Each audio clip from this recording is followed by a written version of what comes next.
Hello everyone, Excel competition academy YouTube channel पर आपका स्वागत है। इस वीडियो में हम लोग बीएसएससी इंटर लेवल का जो एग्ज़ाम हुआ था, मेंस का एग्ज़ाम 25 दिसंबर 2020 को, उसका कंप्लीट सॉल्यूशन देखेंगे। इसमें टोटल 150 प्रश्न होंगे। इसके पहले इस एग्ज़ाम से संबंधित जितने भी पेपर हुए थे मैंने सारे इस चैनल पे अपलोड कर दिए हैं, आप प्लेलिस्ट में जाके देख सकते हैं। तो चलिए शुरू करते हैं। हमारा पहला प्रश्न है कि एक पुस्तक विक्रेता अंकित मूल्य पर 10% छूट से एक पुस्तक बेचने पर 25% लाभ कमाता है, तो पुस्तक के क्रय मूल्य और अंकित मूल्य का अनुपात क्या है। तो देखिए, इस तरीके का जब भी प्रश्न आए तो आपको एक शॉर्टकट याद रखना है। जो फॉर्मूला होता है वो होता है CP/MP बराबर 100 माइनस डी परसेंट, मतलब डी मतलब डिस्काउंट, 100 प्लस P मतलब प्रॉफिट। और यदि लॉस दिया हो क्वेश्चन में तो CP/MP यानी क्रय मूल्य बटा में अंकित मूल्य बराबर 100 माइनस डिस्काउंट प्रतिशत बटे में 100 माइनस लॉस प्रतिशत। तो हमें प्रश्न में क्या दिया है, लाभ दिया है, तो हम यहाँ पे रखेंगे 100, डिस्काउंट है हमारा 10%, 10 बटे में 100 प्लस प्रॉफिट दिया है 25, तो यहाँ पे रखेंगे 25, ये हो गया 90 बटा में 125, 18 5 90, 25 25 125, यानी कि 18/25 हमारा क्या हो जाएगा, क्रय मूल्य और अंकित मूल्य का अनुपात हो जाएगा। तो ऑप्शन हो गया हमारा ए। नेक्स्ट क्वेश्चन देखिए कि प्रश्न आकृति किसी एक उत्तर आकृति ABCD में समाहित है, उस विकल्प को चुनिए जिसमें प्रश्न आकृति शामिल है। तो साफ साफ आपको इसमें दिख जाएगा ये वाला जो है, तो ऑप्शन हो जाएगा हमारा डी। अगला प्रश्न है, एक परीक्षा में एक विद्यार्थी को एक सही उत्तर पर 2 अंक मिलते हैं तथा एक गलत उत्तर पर 1 अंक कम हो जाता है। यदि वह 50 प्रश्न हल करता है तथा उसे 70 अंक प्राप्त होते हैं तो उसके द्वारा हल किए गए सही प्रश्नों की संख्या क्या है। तो मान लेते हैं कि सही प्रश्नों की संख्या क्या है, सही प्रश्नों की संख्या जो है वो 1 है, यानी कि उसने 1 प्रश्न सही किए हैं। और टोटल कितने प्रश्न किए थे, 50, तो गलत कितने होंगे इसमें से, गलत जो होंगे वो होंगे 50 माइनस x। ठीक है, तो अब देखिए यहाँ पे कुल अंक हमें मिला है 70, यानी कि यदि एक सही प्रश्न के लिए 2 अंक मिलते हैं तो x सही प्रश्न है तो कितना अंक मिलेगा, 2x मिलेगा। और एक गलत प्रश्न के लिए 1 कट जाता है, तो इतना गलत प्रश्न है 50 माइनस x, तो 1 घटेगा, यानी कि माइनस हो जाएगा कितना, 50 माइनस x इंटू 1 बराबर कितना दिया है, 70 अंक उसने प्राप्त किया है। तो यहाँ से सॉल्व कीजिए इसको, 2x माइनस 50 प्लस x बराबर 70, तो ये हो जाएगा 3x इज इक्वल टू 120, तो x बराबर 40, यानी कि उसने 40 प्रश्न सही किए हैं और 10 प्रश्न गलत किए हैं। तो पूछ रहा है कि उसके द्वारा हल किए गए सही प्रश्न क्या है, तो ऑप्शन हो जाएगा हमारा डी। क्वेश्चन है 47/11 का मान दशमलव भिन्न में क्या होगा। तो हम क्या करेंगे, 47 में 11 से भाग दे देते हैं, 11 चौक 44, बचेगा 3, 0 दशमलव यहाँ पे आएगा, तो 11 दूनी 22, बचेगा 8, यहाँ पे 0 और यहाँ पे 11 सते 77, फिर बचेगा 3, 0, 11 दूनी 22 और फिर यहाँ पे 8, 0, 11 सते 77। तो आप देख सकते हैं कि 27 बार बार रिपीट हो रहा है। इसका मतलब है कि हमारा जो भागफल आएगा वो होगा 27 पर रेकरिंग। तो आंसर हो गया ऑप्शन हमारा सी। अगला क्वेश्चन है, 50,000 रुपये का 12% प्रति वर्ष की दर से 1 वर्ष का चक्रवृद्धि ब्याज में अंतर, जबकि ब्याज वार्षिक और अर्धवार्षिक चुकाया जाता है, तो क्या होगा। तो देखिए, चक्रवृद्धि ब्याज का ही अंतर पूछा है, एक वर्ष का है और एक अर्धवार्षिक रूप से चुकाया जाता है। तो 1 वर्ष का साधारण और चक्रवृद्धि ब्याज समान होता है। ठीक है, तो हम क्या करेंगे कि हमें 1 वर्ष का ब्याज कितना दिया है, हमें 12% दिया है, और दूसरा बोल रहा है कि अर्धवार्षिक जब हो, तो जब अर्धवार्षिक होगा तो समय क्या हो जाता है, दुगुना हो जाता है, और दर क्या हो जाता है, आधा हो जाता है, यानी कि 6% हो जाएगा। तो 2 वर्ष 6%।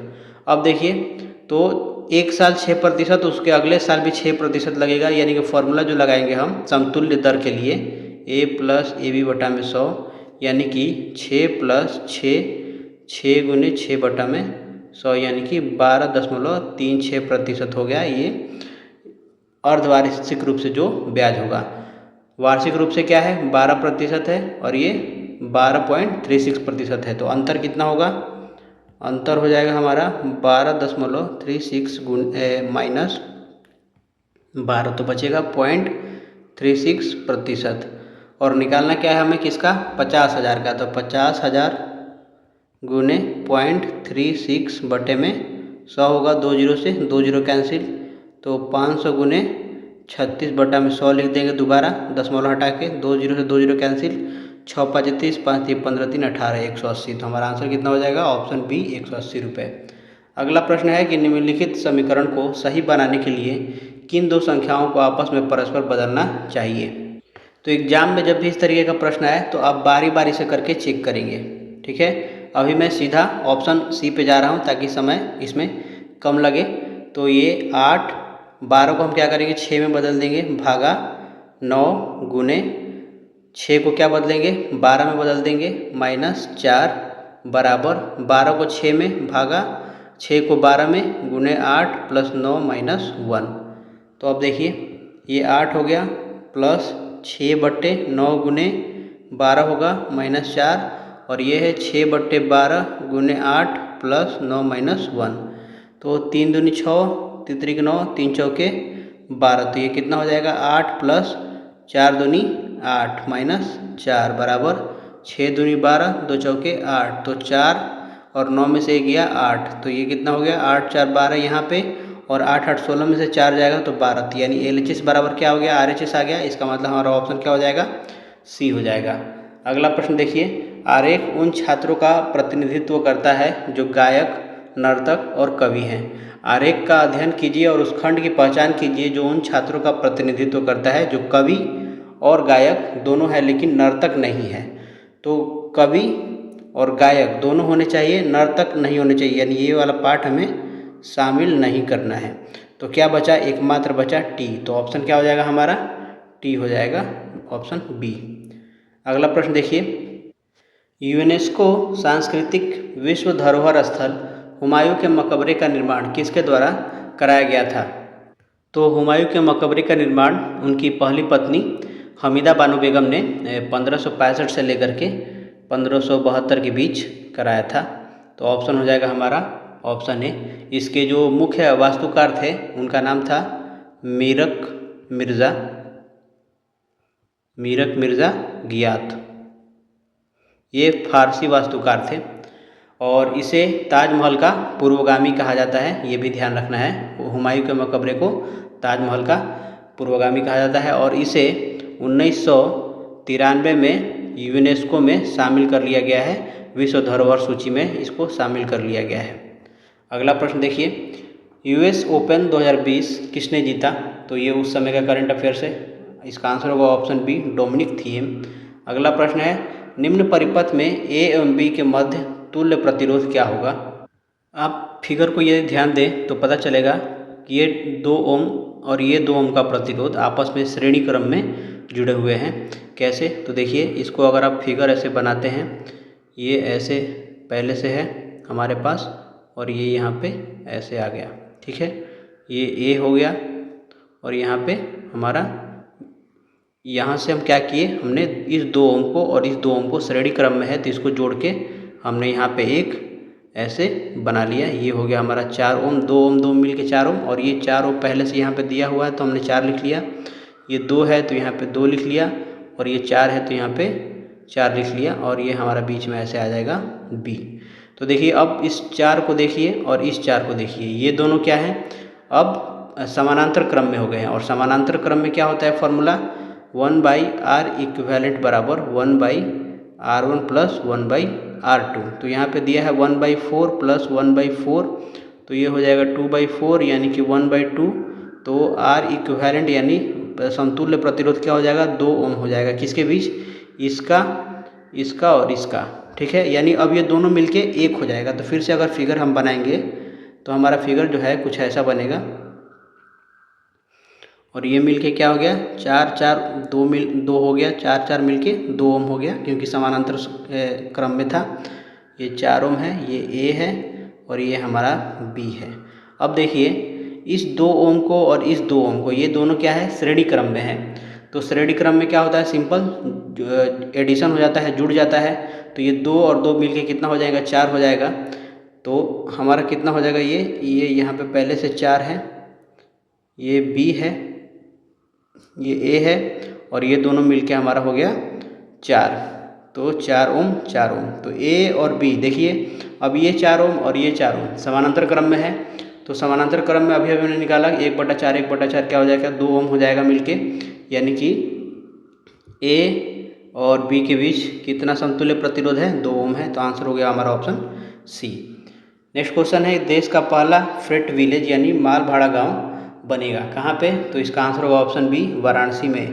तो देश का पहला जो फ्रेट विलेज है वो उत्तर प्रदेश के रामनगर में, जो कि वाराणसी में स्थित है, वहाँ पे बनेगा रामनगर। ठीक है, इसका उद्देश्य क्या है? तो इसका उद्देश्य अंतर्देशीय जलमार्ग को बढ़ावा देना और गंगा नदी के माध्यम से माल ढुलाई को आसान बनाना है। यह नेशनल वाटरवे यानी राष्ट्रीय जलमार्ग 1 से जुड़ा हुआ है। नेक्स्ट क्वेश्चन है, निम्नलिखित में से कौन सा लौह अयस्क सर्वोत्तम गुणवत्ता वाला है? तो हमें दिए गए ऑप्शन में से चुनना है। तो देखिए हमारा आंसर जो होगा ऑप्शन हो जाएगा मैग्नेटाइट। तो मैग्नेटाइट का जो फॉर्मूला होता है ये होता है Fe3O4। तो ये सर्वोत्तम गुणवत्ता वाला लोहा अयस्क होता है। इसमें लगभग 72% तक शुद्ध लोहा होता है। यह काले रंग का चुंबकीय अयस्क है एक प्रकार से।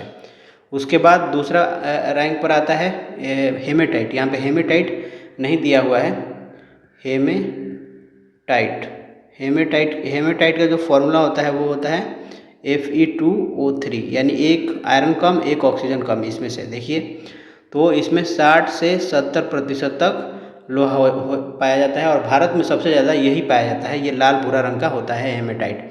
उसके बाद होता है लिमेनाइट। ये इसमें 40 से 60% लोहा पाया जाता है और ये पीला रंग का होता है। उसके बाद आता है सीडेराइट। तो सीडेराइट 40% से भी कम इसमें लोहा पाया जाता है। तो हमारा आंसर क्या हो जाएगा, ऑप्शन सी हो जाएगा। आयरन पायराइट का फॉर्मूला होता है FeS2। ठीक है, ये याद रखना है। अगला क्वेश्चन, भारत को विनिर्माण केंद्र के रूप में बढ़ावा देने के लिए प्रारंभ की गई योजना कौन सी है? तो ये है make in India, option A हो जाएगा। ये शुरू कब किया गया था, ये एग्जाम में पूछ सकता है। तो 25 सितंबर 2024 को 2014 को प्रधानमंत्री नरेंद्र मोदी के द्वारा शुरू किया गया था। इसका लोगो क्या है? तो लोगो है शेर, ये याद रखना है। यहाँ पे प्रधानमंत्री मुद्रा योजना दिया है। तो ये 8 अप्रैल 2015 को शुरू किया गया था और अटल पेंशन योजना जो है वो 9 मई 2015 को शुरू किया गया था। अगला क्वेश्चन, दो संख्याओं का योग दिया है 25 और उनका अंतर है 13, उनका गुणनफल क्या होगा?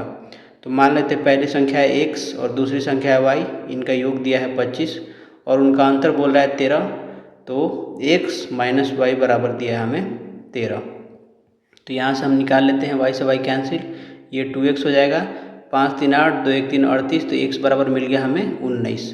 अब इसको क्या करेंगे, इसमें रखेंगे तो y बराबर क्या हो जाएगा, 25 - 19 बराबर 6। तो x मिल गया 19, y मिल गया 6। तो xy बराबर क्या हो जाएगा, 13 19 गुने 6। तो ये हो जाएगा 19 छक 114। तो ऑप्शन सी हो गया हमारा आंसर।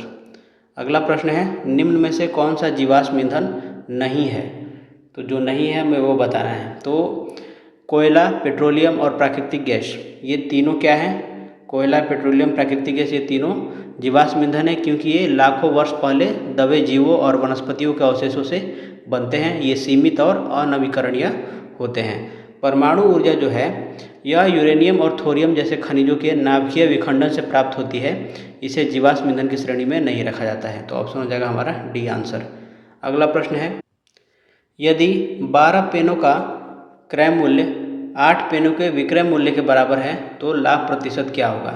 तो देखिए 12 पेनों का क्रय मूल्य, एक पेन का क्रय मूल्य मान लेते हैं क्या है, क्रय मूल्य बराबर CP है। तो 12 × CP बराबर होगा 8 × SP। यहाँ से SP बटे CP निकालेंगे तो ये होगा 12/8। यहाँ से हो जाएगा 4 तियाई 12, 4 दूनी 8। तो हमें लाभ निकालना है, तो लाभ क्या होगा, विक्रय मूल्य में से क्रय मूल्य घटा देंगे तो 1 यूनिट होगा, 3 में से 2 गया 1, बटे में क्रय मूल्य इंटू 100, ये हो जाएगा हमारा प्रतिशत लाभ। तो ये कितना हो गया, 50% हमारा हो जाएगा आंसर ऑप्शन सी। अगला प्रश्न है, यदि रस का जो कोड है 66 है तो गर्ल का कोड क्या होगा। देखिए R बराबर क्या होता है 18, U होता है 21, S होता है 19 और H होगा 8। तो 8 1 9 9 18, 8 26 के 6 हासिल 2, 2 1 3, 3 2 5, 5 1 6, 66। और ये क्या दिया है, 66 यहाँ पे दिया हुआ है, यानी इनके अक्षरों के स्थानीय मान का योगफल दिया है हमें। तो G का क्या होता है 7, I का 9, R 18, L 12। तो 9 7 9 16, 16 8 24, 24 2 26 के 6 हासिल 2, 2 1 3, 3 1 4, 46 यानी 46, ऑप्शन बी हो जाएगा हमारा आंसर। अगला प्रश्न है, तुर्कमेनिस्तान की राजधानी कौन सी है। तो इसकी राजधानी है एशगाबाद, ऑप्शन हो जाएगा हमारा डी। यह एक मध्य एशियाई देश है। इसकी मुद्रा जो है वो है मनात, तुर्कमेनिस्तानी मनात है इसकी मुद्रा। ये ताशकंद जो दिया है ये उज्बेकिस्तान की राजधानी है, उज्बेकिस्तान की राजधानी है ताशकंद। अंकारा जो है वो तुर्की की राजधानी है। और आबू धाबी आपको पता ही है UAE यानी सऊदी अरब अमीरात, संयुक्त अरब अमीरात की राजधानी है ये। अगला प्रश्न देखिए, लोकसभा में अनुसूचित जाति के लिए कितने स्थान आरक्षित हैं। तो 84 स्थान आरक्षित हैं। ये भारतीय संविधान के अनुच्छेद 330 के तहत लोकसभा में अनुसूचित जातियों और अनुसूचित जनजातियों के लिए सीटों के आरक्षण का प्रावधान किया गया है अनुच्छेद 330 में। वर्तमान में लोकसभा में कुल कितने सीट हैं, 543, जिसमें से SC हैं 84 सीटें और ST की हैं 47 सीटें। ठीक है, बिहार से संबंधित फैक्ट याद रख लेना है कि बिहार की लोकसभा में 40 सीटों के लिए 6 इसमें से जो सीटें हैं वो SC के लिए आरक्षित हैं। कौन कौन सी, हाजीपुर, गया, समस्तीपुर, सासाराम, जमुई और गोपालगंज, ये 6 सीटें हैं। मैं इनका नाम लिख देता हूँ, आप चाहें तो इसको स्क्रीनशॉट ले सकते हैं। यहाँ पे 6 के 6 जिले हैं, मतलब सीटें हैं जो अनुसूचित जाति की हैं। अगला प्रश्न है, पोर्टो नोवो निम्नलिखित में से किस देश की राजधानी है। तो पोर्टो नोवो बेनिन की राजधानी है, ऑप्शन हो जाएगा हमारा डी। बेनिन जो है पश्चिम अफ्रीका में स्थित एक देश है। पोर्टो नोवो इसकी आधिकारिक राजधानी है, लेकिन कोटोनू यहाँ का सबसे बड़ा शहर है, ये याद रखना है। और ये इसकी आर्थिक राजधानी भी है। लाइबेरिया की राजधानी जो है मोनरोविया है। राजधानी को हमेशा याद रखना है, पूरा अपने टिप पर याद रखना है। अंगोला जो है ये लुआंडा होगा इसका। और गैबोन, ये गैबोन है तो इसका होता है लिब्रेविले। तो गैबोन का लिब्रेविले, अंगोला का लुआंडा और लाइबेरिया का मोनरोविया। अगला प्रश्न है, निम्नलिखित में से कौन सा खनिज मोनाजाइट रेत से प्राप्त किया जाता है। तो थोरियम जो है मोनाजाइट से प्राप्त किया जाता है। तो भारत में थोरियम का विशाल भंडार केरल के तटीय क्षेत्र की मोनाजाइट रेत में पाया जाता है। अगला प्रश्न है, पुस्तक VR डिस्प्लेस्ड का लेखक कौन है। तो VR डिस्प्लेस्ड पुस्तक का जो लेखक है वो है मलाला यूसुफजई, ऑप्शन सी। इन्हें 2014 में सबसे कम उम्र में नोबेल शांति पुरस्कार कैलाश सत्यार्थी के साथ दिया गया था। इस पुस्तक में क्या लिखा है उन्होंने, तो दुनिया भर में शरणार्थी शिविरों में रहने वाली लड़कियों के विस्थापन के व्यक्तिगत अनुभव पर आधारित ये पुस्तक है उनकी। नेक्स्ट क्वेश्चन देखिए, निम्न प्रश्न में विलुप्त संख्या ज्ञात कीजिए। तो देखिए इस प्रश्न में जो तर्क दिया गया वो इस प्रकार से है कि इस संख्या से भाग दिया गया है। तो 10/5 कितना होगा, 2 होगा। फिर क्या किया गया है, इस संख्या को इसमें गुणा कर दिया गया है और जो ये भागफल आया है इसको भी इसमें गुणा कर दिया गया है। तो 4 3 12 दूनी 24, यहाँ पे हमारा आंसर आ गया है। दूसरा देखिए 12 में हम 6 से भाग करेंगे तो क्या आएगा 2। फिर हम 2 गुणे 1 करेंगे तो 2 और 2 2 4, तो यहाँ पे 4 आया है। 14 में 7 से भाग देंगे तो क्या मिलेगा, 2 मिलेगा। और 1 गुणे 5 5 होगा। 5 में 2 से गुणा करेंगे तो क्या मिलेगा, यहाँ पे ये मिलेगा 10। तो आंसर हो गया ऑप्शन हमारा सी। अगला प्रश्न है, एक उत्तल दर्पण पीछे के दृश्य को देखने के लिए एक वाहन पर लगा हुआ है जिसकी वक्रता त्रिज्या 4 मीटर है। यदि एक बस दर्पण से 4 मीटर की दूरी पर है तब दर्पण में बस के प्रतिबिंब की दर्पण से दूरी क्या होगी। तो देखिए उत्तल दर्पण है ये। पहली बात तो दर्पण का नाम लिख लीजिए ताकि कोई कन्फ्यूजन ना हो। इसकी वक्रता त्रिज्या r कितना दिया है, 4 मीटर दिया है, प्लस 4 मीटर होगा। फोकस दूरी कितना हो जाएगा, फोकस हो जाएगा f बराबर 4/2 यानी कि 2 मीटर हो जाएगा। तो उत्तल दर्पण की फोकस दूरी हमेशा क्या होती है, धनात्मक होती है। याद रखना है, फिगर दिमाग में रखना है। उत्तल दर्पण ऐसा होता है, इसका फोकस कहीं इधर होगा तो इधर वाले डिस्टेंस जो दूरी है ये पॉजिटिव मापते हैं और इधर वाले डिस्टेंस को नेगेटिव मापते हैं। अब प्रश्न में कह रहा है कि वस्तु की दूरी यानी कि जो बस है, बस क्या है, वस्तु है, और वस्तु किधर रखा गया है, 4 मीटर की दूरी पर रखा गया है यानी कि इधर रखा गया है। यानी कि डिस्टेंस क्या हो जाएगा, u बराबर -4 मीटर। माइनस क्यों लगाया मैंने, इधर वाले डिस्टेंस के लिए नेगेटिव लगाते हैं, ऋणात्मक लगाते हैं। अब दर्पण सूत्र का फॉर्मूला क्या होता है, 1/f/1/v प्लस 1/u होता है। f कितना दिया है, 1/2, 1/v हमें निकालना है और ये 1/4 हो जाएगा माइनस में, ठीक है। तो 1/v बराबर 1/2 प्लस 1/4, इसको लिख सकते हैं 3/4, और तो v बराबर कितना मिल जाएगा, 4/3 यानी कि प्लस 1.33 मीटर। चूँकि v का मान क्या है, धनात्मक है, अतः प्रतिबिंब जो है वो दर्पण के पीछे यानी इधर कहीं 1.33 मीटर की दूरी पर बनेगा और ये आभासी और सीधा होगा। तो हमारा आंसर क्या हो जाएगा, ऑप्शन इसमें से हो जाएगा हमारा बी, 1.3 मीटर दर्पण के पीछे, क्योंकि भी हमारा क्या है, पॉजिटिव आया है, इधर डिस्टेंस पॉजिटिव मापते हैं। नेक्स्ट प्रश्न है, 1 लाख का 9 माह के लिए 4% प्रति वर्ष की दर से चक्रवृद्धि ब्याज क्या होगा यदि ब्याज तिमाही दिए हैं। तो नया दर क्या होगा, हमारा जो नया दर है वो हो जाएगा 4% बटे में क्या करेंगे हम, 4 से भाग दे देंगे। क्यों देंगे, क्योंकि यहाँ पे बोला है कि ब्याज तिमाही दे है, यानी कि एक साल में 12 महीने होते हैं, तो हम इसको तिमाही में कितने हिस्सों में बांट सकते हैं, तो इसको हम 4 हिस्सों में बांट सकते हैं, इसलिए हमने 4 से भाग दिया, तो हमारा दर निकल गया 1%। अब नया समय क्या होगा, तो नया समय बराबर होगा 9 माह जो दिया है, इसमें हम क्या करेंगे, 3 माह का एक साल बनेगा, एक एक जोड़ा बनेगा, तो इसको 3 से भाग दे देंगे, तो हमारा 3 यानी n का मान हमें मिल जाएगा 3, ठीक है।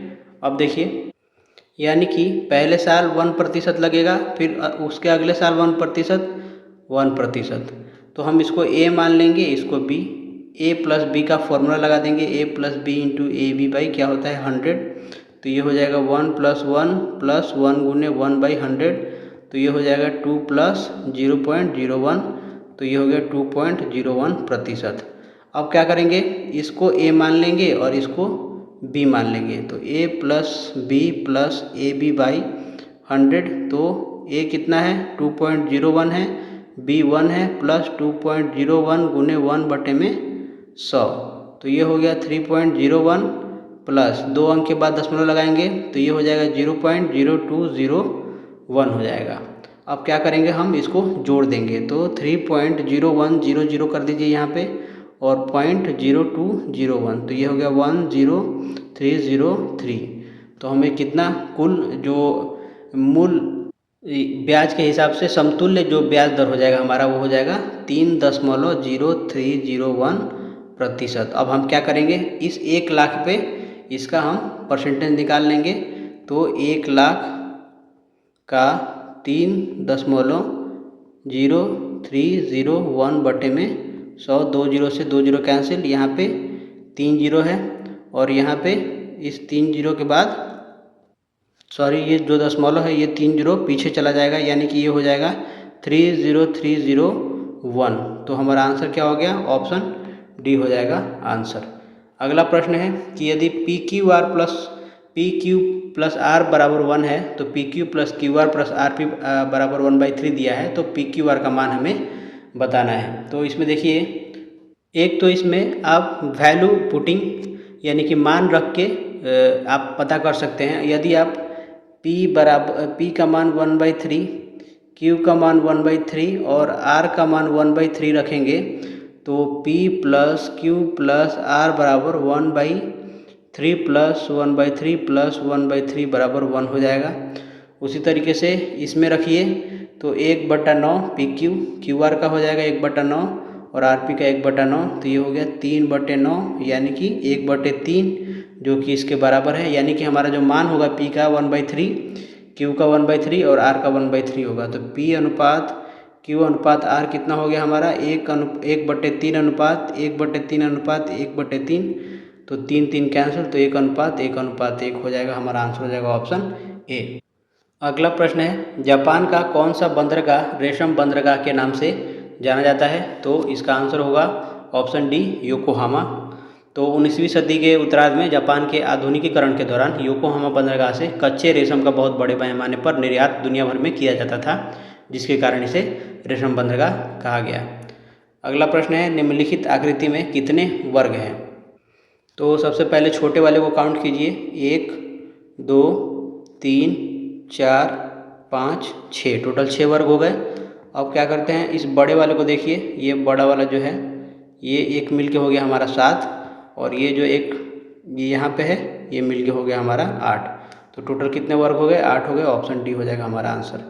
अगला प्रश्न है कि निम्नलिखित में से कौन सा भारत के पूर्वी तट पर स्थित सबसे गहरा स्थलबद्ध एवं समुचित सुरक्षा युक्त बंदरगाह है? तो इसका आंसर होगा ऑप्शन ए, विशाखापत्तनम। विशाखापत्तनम बंदरगाह भारत का सबसे गहरा स्थलबद्ध बंदरगाह है। यह डॉल्फिन नोज नामक पहाड़ी के पीछे स्थित है, जो इसे तेज समुद्री तूफानों और मानसून से प्राकृतिक सुरक्षा प्रदान करता है। और जो चेन्नई दिया है इसके बारे में एक फैक्ट याद रखना है कि यह भारत का सबसे पुराना कृत्रिम बंदरगाह है।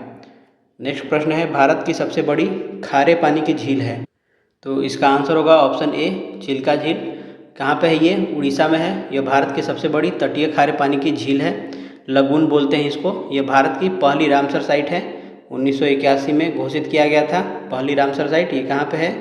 तो उड़ीसा में है, ये ध्यान रखना है। सांभर झील कहाँ है? तो राजस्थान में है। यदि प्रश्न में पूछा जाए कि भारत की सबसे बड़ी अंतःस्थलीय यानी इनलैंड खारे पानी की झील कौन सी है, तो उत्तर हमारा होगा सांभर। यहाँ देश का नमक उत्पादन का एक बड़ा हिस्सा तैयार होता है। उसके बाद वेम्बनाड दिया है, तो यह भारत की सबसे लंबी झील है। ये कहाँ पे है? तो ये केरल में है। ये कहाँ पे है? तो राजस्थान में है सांभर झील। नेक्स्ट क्वेश्चन, दिए गए चित्र में बेरोजगार युवा प्रदर्शित करने वाले विकल्प का चयन कीजिए। सिंपल सा क्वेश्चन है, सिर्फ किसके बारे में पूछ रहा है? तो बेरोजगार युवा के बारे में पूछ रहा है। बेरोजगार युवा ये वाला है, इसमें कौन कौन है? 5 3 6 और 7 है। तो हमारा आंसर क्या हो जाएगा? 5 3 6 7, ऑप्शन हो जाएगा हमारा बी।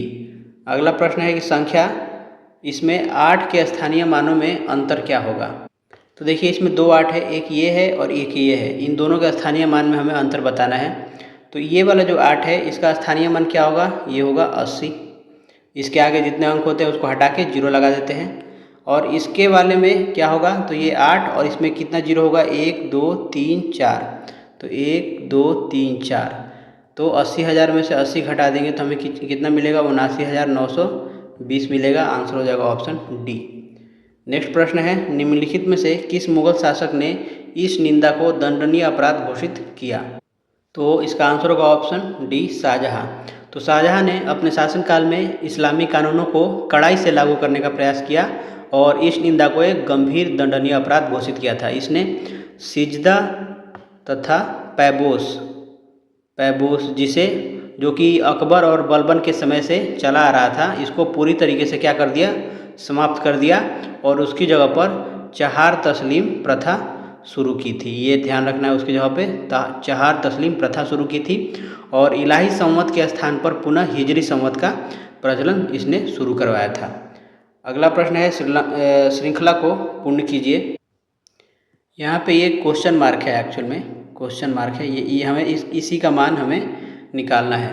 तो देखिए इसमें जो लॉजिक दिया है वो ये है कि 3 गुने 2 + 1, तो हमें मिला है 7। यहाँ पे 7 दिया हुआ है। फिर 7 गुने 2 + 1 तो हमें मिल गया है 15।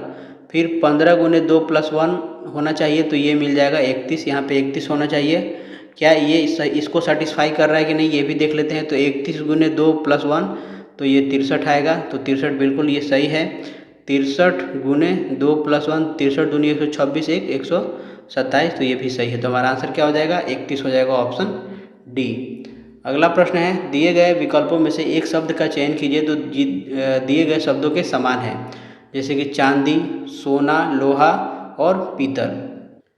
तो दिए गए सभी शब्द जो प्रश्न दिया है उसमें चांदी, सोना, लोहा, पीतल ये सभी धातु हैं या फिर मिश्र धातु की श्रेणी में आते हैं। विकल्प में जो दिया है नीलम, हीरा और पन्ना, ये बहुमूल्य रत्न है या अधातु हैं, जबकि जो कांसा है ये एक मिश्र धातु है जो तांबा और टीन से मिलकर के बनता है, कॉपर प्लस टीन से बनता है। तो इसलिए ये क्या हो गया? इस समूह के समान हो गया जो प्रश्न में दिया है, तो ऑप्शन हो जाएगा हमारा डी। ये सब क्या है? ये सब एक तरीके से पत्थर हैं, ऐसा समझ लीजिए। नेक्स्ट क्वेश्चन है, कौन सी आकृति मुख्य आकृति से आकृति के छायांकित भाग की पुनर्व्यवस्था है? तो ये तो सीधा सीधा दिख रहा है, हमारा ऑप्शन इसका हो जाएगा सी। कुछ लोग बी समझेंगे, पर प्रॉब्लम ये है कि ये जो कर्व दिख रहा है ये अगर ऐसे होता, ऐसे ये दूसरी लाइन जो मैंने बनाई है, तब उस हिसाब से ये हमारा हो जाता, ठीक है। लेकिन ये हमारा कर्व ऐसे है, ऐसे वाले नहीं है इसमें शामिल। अगला प्रश्न है, 10 न्यूटन का एक बल किसी द्रव्यमान m1 पर लगाए जाने पर उसमें 10 मीटर पर सेकंड स्क्वायर त्वरण उत्पन्न करता है तथा द्रव्यमान m2 पर लगाए जाने पर उसको 20 मीटर प्रति सेकंड स्क्वायर का त्वरण उत्पन्न प्रदान करता है। तो अगर दोनों द्रव्यमान यानी m1 तथा m2 को एक साथ बांध दिया जाए तो इस बल के द्वारा कितना त्वरण उत्पन्न होगा? तो न्यूटन के गति के दूसरे नियम के अनुसार हमारा फॉर्मूला क्या होता है? F बराबर ma।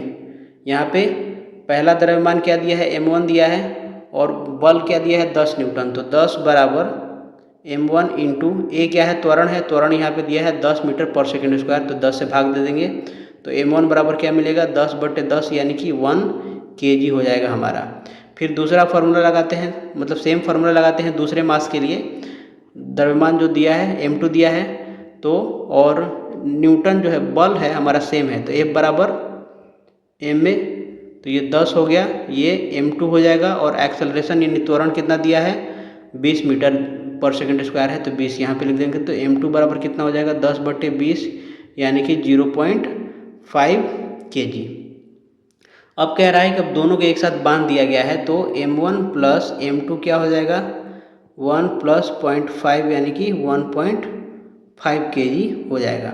अब देखिए फॉर्मूला क्या होता है? F बराबर ma होता है। F कितना है? 10 न्यूटन है, तो 10 का 10 रहेगा। द्रव्यमान अब कितना हो गया है? दोनों को हमने जोड़ दिया है, तो 1.5 kg हो गया, और एक्सेलरेशन हमें क्या करना है? निकालना है a। तो a बराबर हो जाएगा 10/1.5 यानी कि 100/15, 5 3 15, 20 बचे 100 यानी कि 20/3 को क्या लिख सकते हैं? 6.67 मीटर पर सेकेंड स्क्वायर। तो हमारा आंसर हो जाएगा ऑप्शन बी।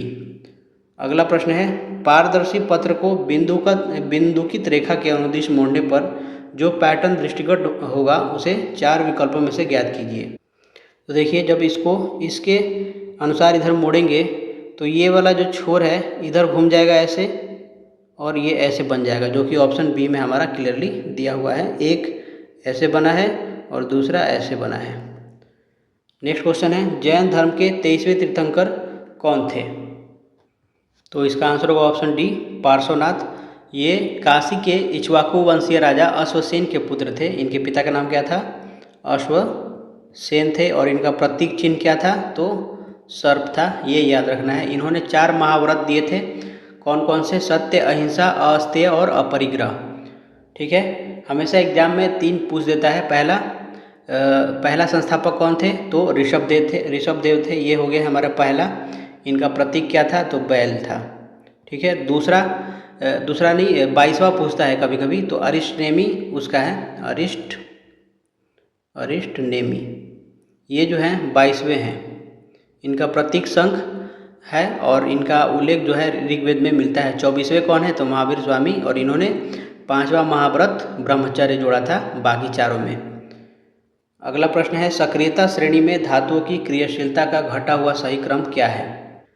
तो देखिए धातुओं की सक्रियता का जो घटता हुआ मानक क्रम है उसको याद रखना है हमेशा एग्जाम के लिए। पोटेशियम होता है, sodium, calcium, magnesium, aluminium, zinc, ferrous और टीन।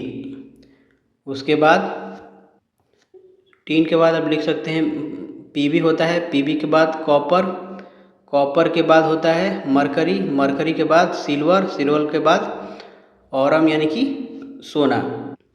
तो ऑप्शन सी में सोडियम यहाँ पे पहले दिया है, सोडियम यहाँ है, इसके बाद कैल्शियम, इसके बाद मैग्नीशियम और इसके बाद आयरन। तो सोडियम, कैल्शियम, मैग्नीशियम, आयरन, तो हमारा आंसर हो जाएगा ऑप्शन सी। ये ध्यान रखना है, potassium, sodium, calcium, magnesium, aluminium, zinc, iron, tin, lead, copper, mercury, silver और गोल्ड।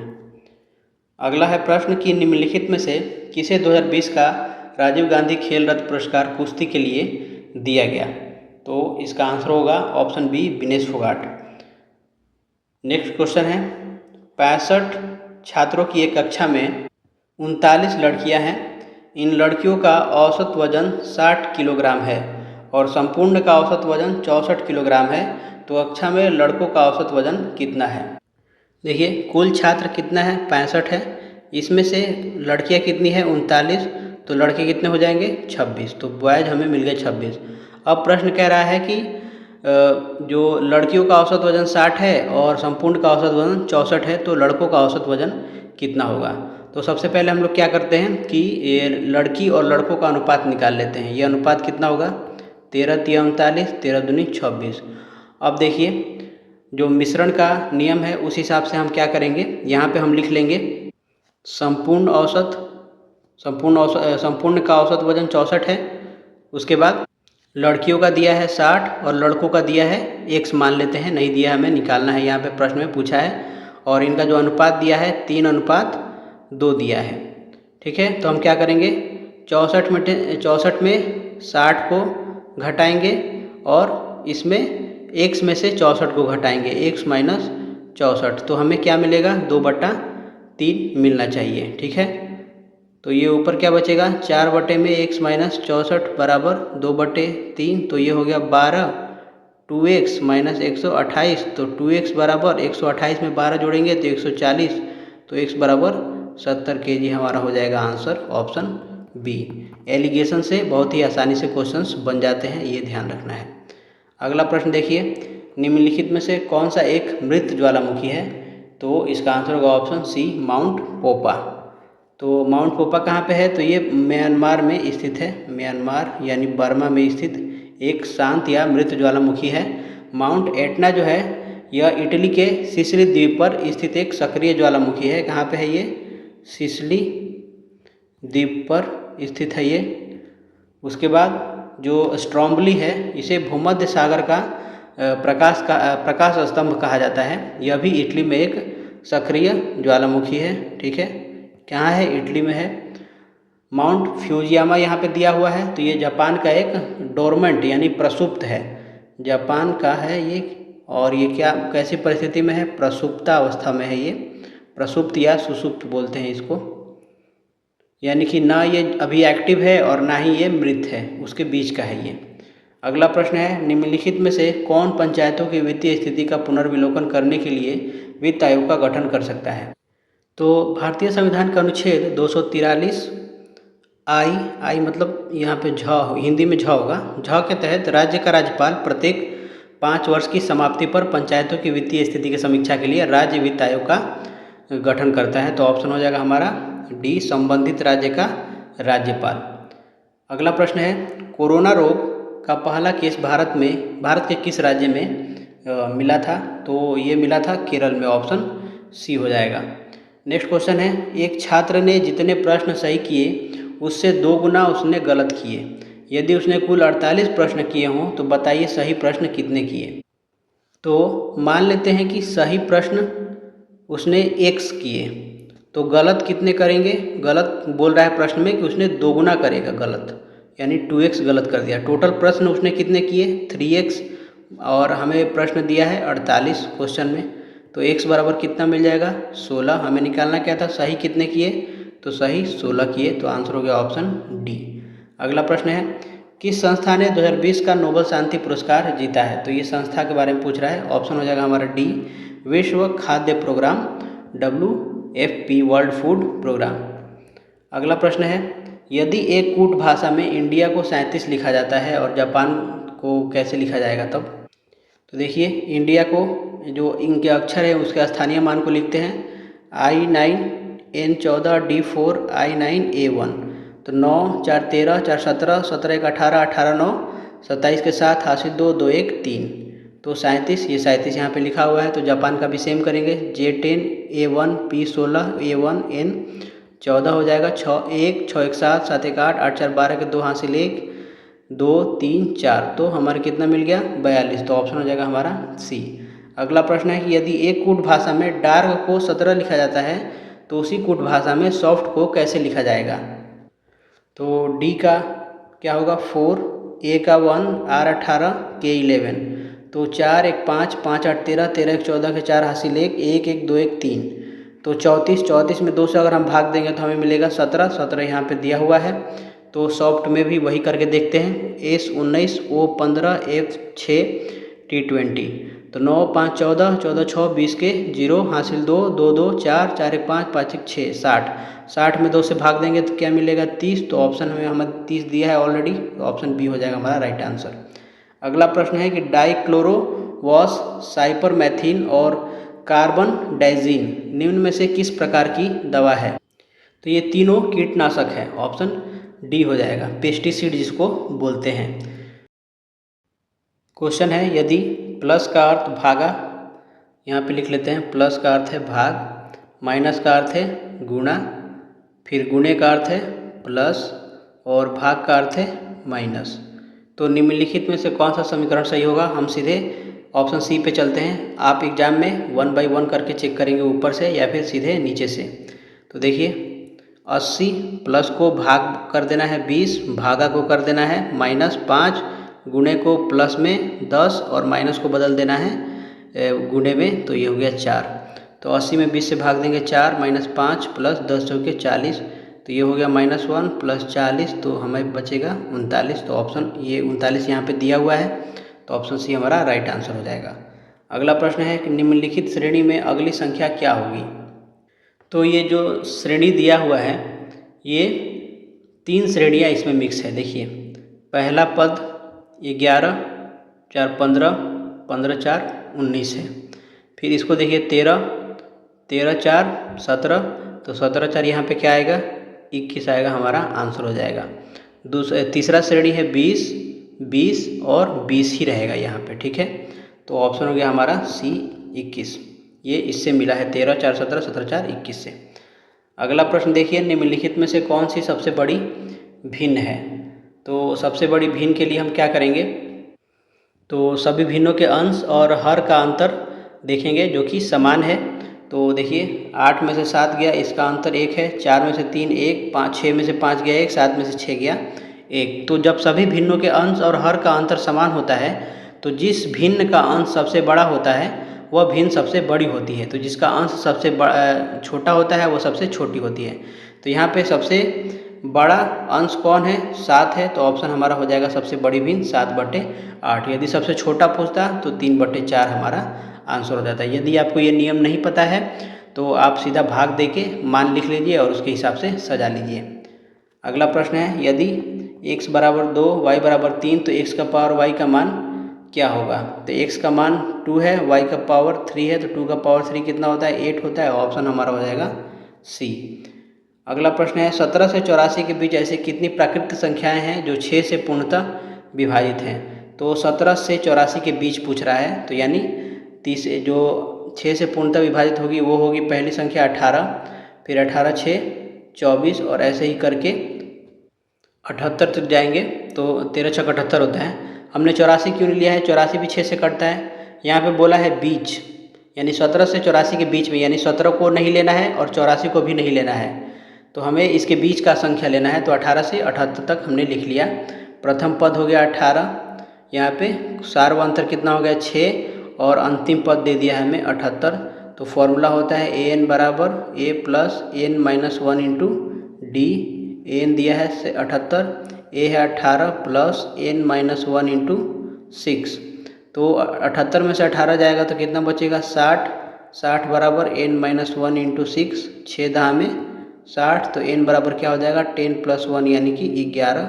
हमारा आंसर हो जाएगा ऑप्शन बी। नेक्स्ट है 4-3-2-1-6 में से कौन सी न्यूनतम संख्या घटाई जाए ताकि यह 123 से पूर्णतः विभाजित हो जाए। तो हम क्या करेंगे, सीधा 123 से 4-3-2-1-6 में भाग दे देंगे। तो 12 दूनी 24, 12 तीन 36, बड़ चौक 48, तो 3 बार में जा रहा है। 3 3 9, 12 3 36 हो जाएगा। 12 में से 9 गया 3, और ये बचेगा 12 में से 6 गया 6, और ये कैंसिल, 1 बचेगा यहाँ पे। फिर 12 पचे 60, तो 5 बार में जाएगा। तो 5 3 15 के 5 हासिल 1, 12 पचे 60 1 61, तो 11 में से 5 गया 6, 2 में से 1 गया 1, ये कैंसिल, ऊपर से उतरेगा 6, तो ये 1 बार में जाएगा। 3 2 1, 6 में से 3 गया 3, 6 में से 2 गया 4, तो 351 से पूरा कट जाएगा यदि 43 इसमें कम होता। अगर इसमें से हम 43 घटा देंगे तो ये 123 से जब भाग देंगे तो भागफल में पूरा 351 मिल जाएगा, और यहाँ पे शेषफल हमारा क्या हो जाएगा, 0 हो जाएगा यदि 43 घटा देंगे तो। और यही पूछ रहा है कि न्यूनतम संख्या क्या घटाई जाए, तो आंसर हो जाएगा हमारा ऑप्शन ए 43। अगला प्रश्न है कि प्रत्येक वर्ष की डैश को विश्व पर्यावरण दिवस मनाया जाता है। तो आंसर हो जाएगा ऑप्शन सी 5 जून। विश्व पर्यावरण दिवस मनाया जाता है 5 जून को। और पहला पर्यावरण दिवस कब मनाया गया था, तो 5 जून 1974 को मनाया गया था। 22 मई तो यहाँ पे अंतर्राष्ट्रीय जैव विविधता दिवस मनाया जाता है। 11 मई दिया है तो राष्ट्रीय प्रौद्योगिकी दिवस, नेशनल टेक्नोलॉजी डे, इस दिन मनाया जाता है। अगला प्रश्न है सविनय अवज्ञा आंदोलन किस घटना से पहले घटित हुआ।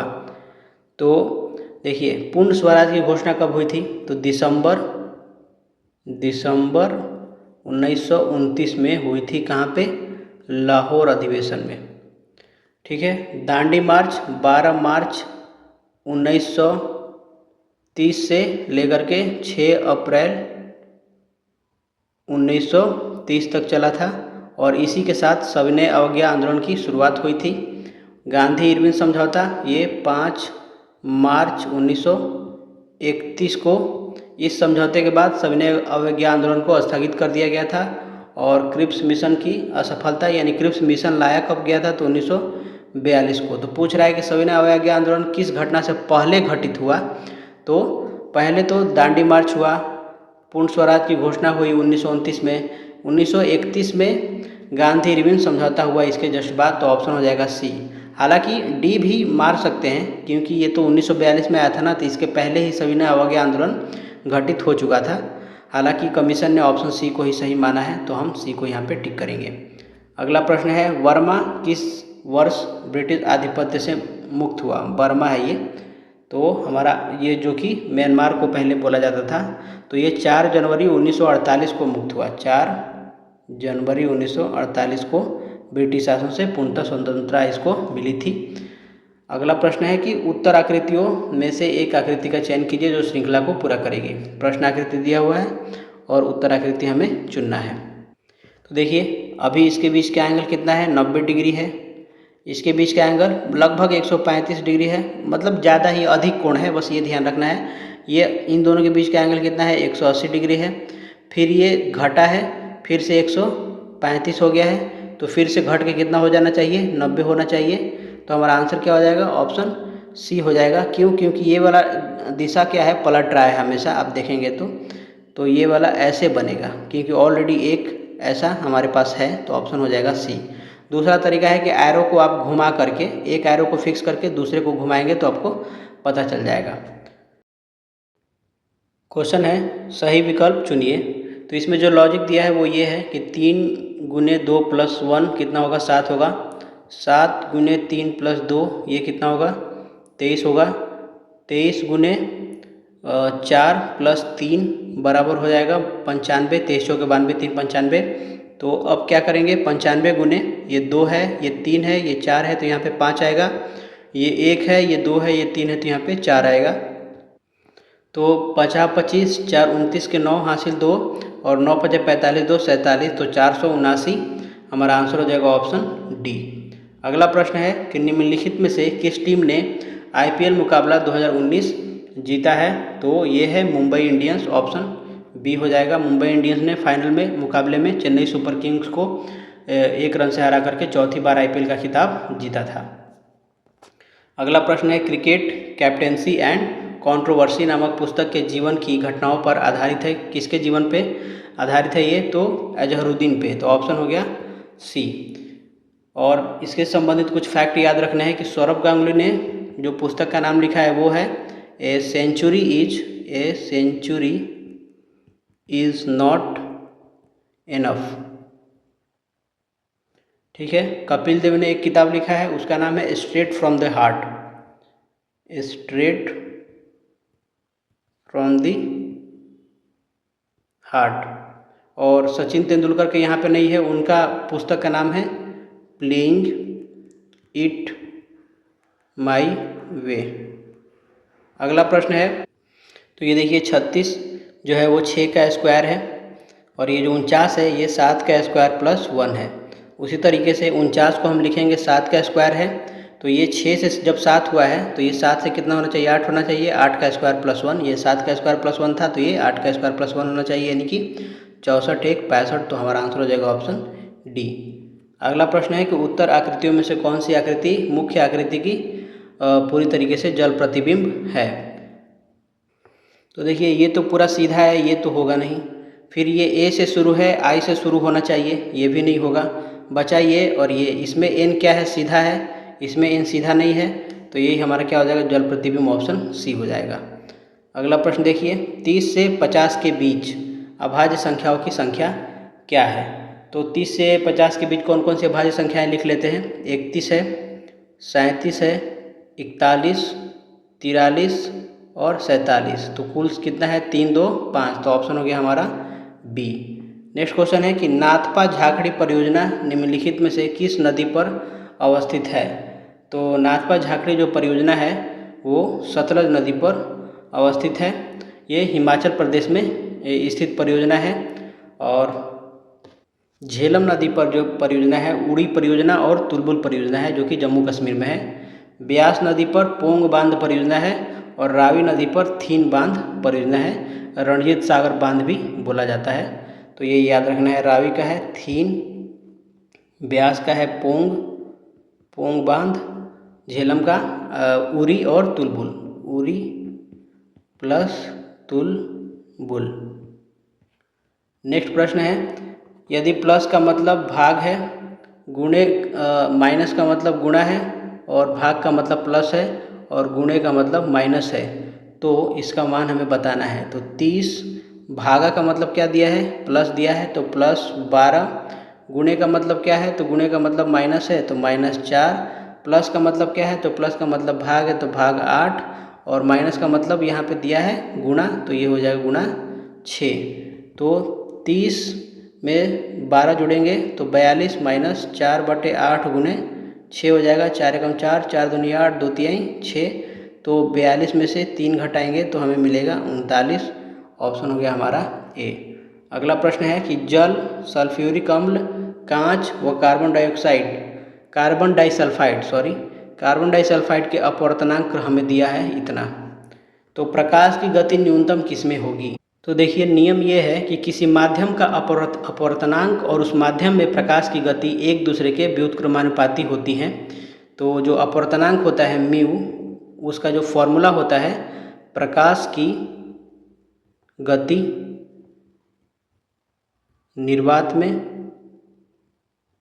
बटे में प्रकाश की गति माध्यम में। ठीक है, ये फॉर्मूला होता है, यानी कि म्यू बराबर क्या होगा? c/v होता है। c क्या है? प्रकाश की गति है निर्वात में, और v क्या है? उस माध्यम में गति है, यानी कि म्यू का मान जो है सीधा समानुपाती होगा v के। तो इसका अर्थ है कि जिस माध्यम का अपवर्तनांक जितना अधिक होगा उसमें प्रकाश की गति उतनी ही कम होगी। तो बटे में जितना कम होगा ये उतना ही ज़्यादा होगा। तो दिए गए पदार्थ में सबसे अधिक अपवर्तनांक किसका है? कार्बन डाइसल्फाइड का है 1.63, इसलिए इसमें प्रकाश की गति क्या होगी? सबसे न्यूनतम होगी। तो हमारा आंसर क्या हो जाएगा? ऑप्शन ए हो जाएगा। और यदि पूछता कि सबसे अधिकतम इसमें कौन सा होगा, तो सबसे जो न्यूनतम अपवर्तनांक है 1.33 है, ये है जल का। तो जल में प्रकाश की गति बाकी की अपेक्षा ज़्यादा होती, अधिकतम होती। अगला प्रश्न है, पेट्रोल की कीमत है 75.5 प्रति लीटर। पहले कीमत में 20% की वृद्धि हुई, उसके बाद 10% की कमी हो गई। अब पेट्रोल की कीमत क्या है? तो देखिए 75.5 था और वर्तमान जो मूल्य था, फिर इसमें क्या हुआ 20% की वृद्धि हुई, यानी कि ये 120/100 हो गया, गुने फिर उसके बाद क्या हुआ 10% की कमी हुई, यानी कि ये 90/100 हो गया। तो 2 जीरो से 2 जीरो कैंसिल हो गया, ये 75.5 12 नवा 108 बटे में हम क्या करेंगे यहाँ पे 100 लिख लेंगे। अब देखिए 5 एकम 5, 2 पचा 25, 5 एकम 5, 0.1, ये 20 बचे 100 हो गया। फिर 2 दहा में 20, 54 दूनी 108, यानी कि 15.1 इंटू 54 बटे में 10 गुणा करेंगे तो आएगा 815.4 बटे में 10, यानी कि 81.54। हमारा आंसर हो जाएगा ऑप्शन सी। अगला प्रश्न है, दो संख्याएं तीसरी संख्या से क्रमशः 20% और 28% छोटी हैं, दूसरी संख्या पहली से कितनी प्रतिशत छोटी है। तो देखिए ए, बी और सी 3 संख्याएं हैं, तीसरी संख्या मान लेते 100 है, पहली संख्या 20% छोटी है यानी कि 80 है, और दूसरी संख्या 28% छोटी है यानी कि 72 है। अब पूछ रहा है कि दूसरी संख्या पहली से कितनी प्रतिशत छोटी है। तो दूसरी संख्या पहली से कितना छोटी है 8 बटे में 80 गुने 100, तो 8 एकम 8, 8 दहा में 80, तो ये हो गया 10%। हमारा आंसर हो जाएगा option C. Next question, copper chloride एक हल्का भूरा यौगिक है जो नमी को धीरे धीरे अवशोषित कर बनता है। तो निर्जल कॉपर क्लोराइड हल्के भूरे रंग का होता है, और जब यह वायुमंडल से नमी सोखता है तो यह हाइड्रेटेड रूप में हो जाता है, यानी कि कॉपर क्लोराइड जो है into 2H2O copper chloride dihydrate में बदल जाता है, जिसका जो रंग होता है ये नीला हरा रंग का होता है। तो ऑप्शन हो जाएगा हमारा डी, नीला हरा डाईहाइड्रेट। अगला क्वेश्चन है, पालघाट स्थित है। तो पालघाट कहाँ पे स्थित है। तो ये कोयम्बटूर एवं पलक्कड़ के बीच में स्थित है। ऑप्शन हो जाएगा हमारा सी। तो पालघाट जो दर्रा है यह केरल के पलक्कड़ को तमिलनाडु के कोयम्बटूर से जोड़ता है। यह नीलगिरी पहाड़ियों और अन्नामलाई पहाड़ियों के बीच में स्थित है। उसी तरीके से मुंबई को नासिक से जोड़ता है थालघाट दर्रा। थालघाट दर्रा किस किस को जोड़ता है। तो ये मुंबई प्लस नासिक। उसके बाद है भोरघाट दर्रा। भोरघाट दर्रा तो ये मुंबई को पुणे से जोड़ता है। तो ये वाला जो है पुणे मुंबई के बीच में, तो ये भोरघाट दर्रा है। ठीक है। उसके बाद है एक सेनकोट्टा दर्रा जो कि मदुरई एवं तिरुवनंतपुरम को जोड़ता है। तो ये हो गया सेनकोट्टा। ठीक है। तो ये याद रखना है फैक्ट कि जो थालघाट है वो जोड़ता है मुंबई नासिक को, पालघाट जो है कोयम्बटूर पलक्कड़ को, और भोरघाट जो है पुणे एवं मुंबई के बीच में स्थित है। अगला प्रश्न है, एल माता है एम की। एल जो है माता है किसकी, एम की। एन पुत्र है एल का। तो एन पुत्र है एल का, इसका मतलब क्या है कि एम और एन आपस में भाई बहन होंगे। एन जो है एम का भाई होगा। यू भाई है भी का, भी पुत्री है एम की। तो भी जो है पुत्री है एम की। और उसके बाद यहाँ पे बोला है यू जो है भी का भाई है। तो यू जो है भी का भाई हो गया। तब यू की माता कौन है। तो यू की माता भाई एम होगी। ऑप्शन हो गया हमारा सी आंसर।